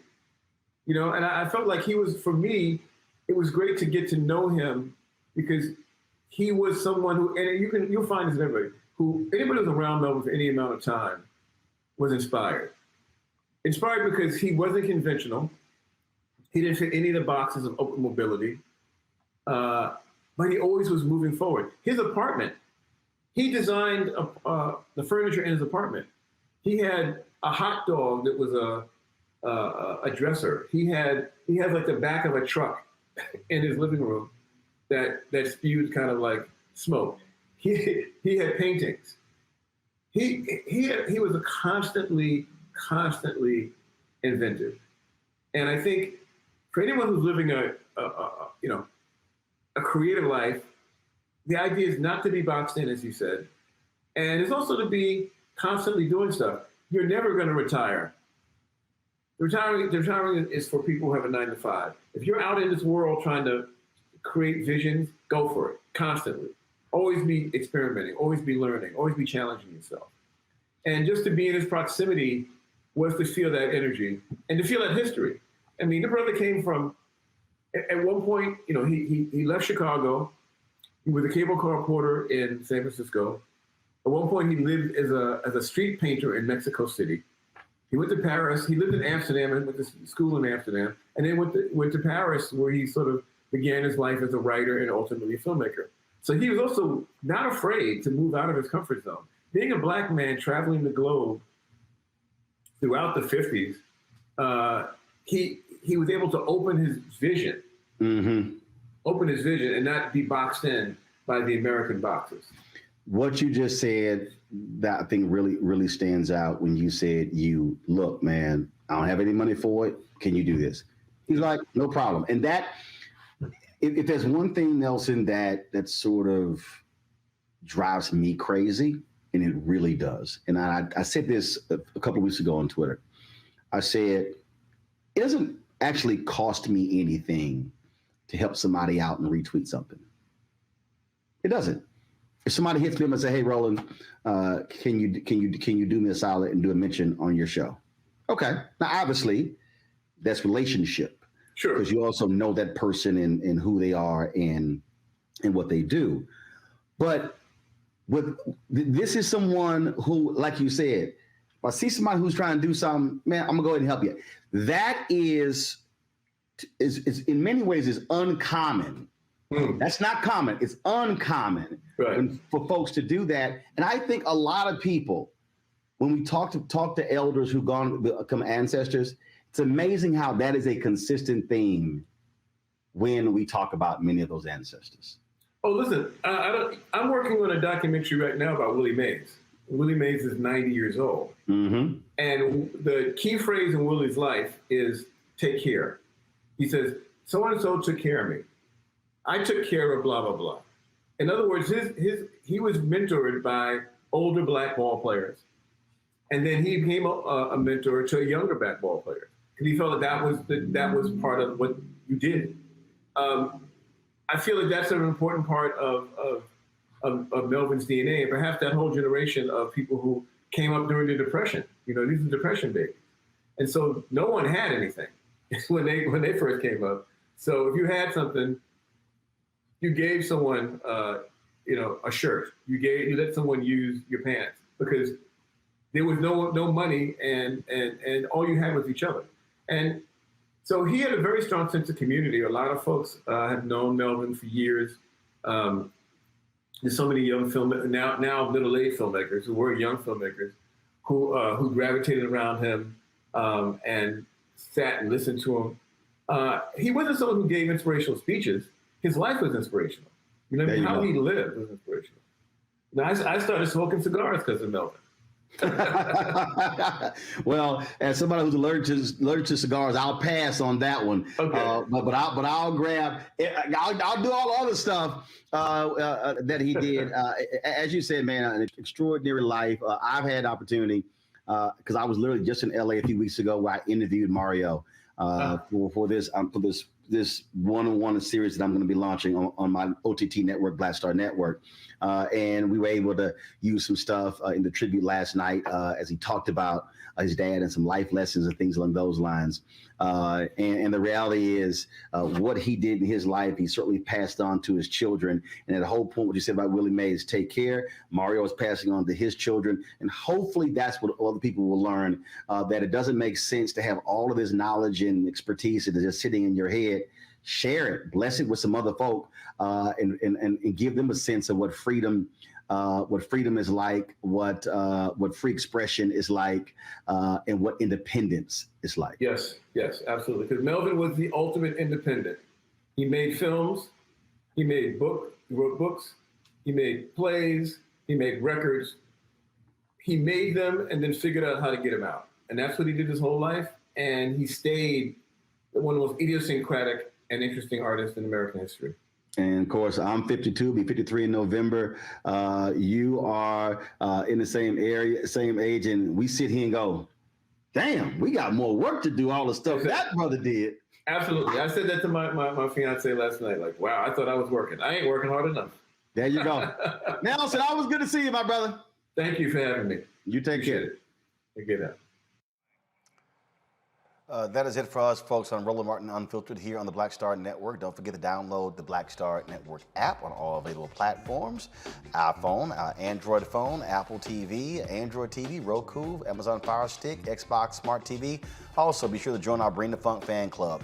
You can give to us and our goal is to get 20,000 of our fans, giving about average of $50 each. $4.19 a month, 13 cents a day for compelling content you're not going to find anywhere else. Cash App is $RM Unfiltered. PayPal is R Martin Unfiltered. Venmo is RM Unfiltered. Zelle is roland@rolandsmartin.com. roland@rolandmartinunfiltered.com. Folks, that's it. I'll see you guys tomorrow right here on Roland Martin Unfiltered on the Black Star Network. And I'll see y'all on Fanbase in less than 30 minutes. Holla!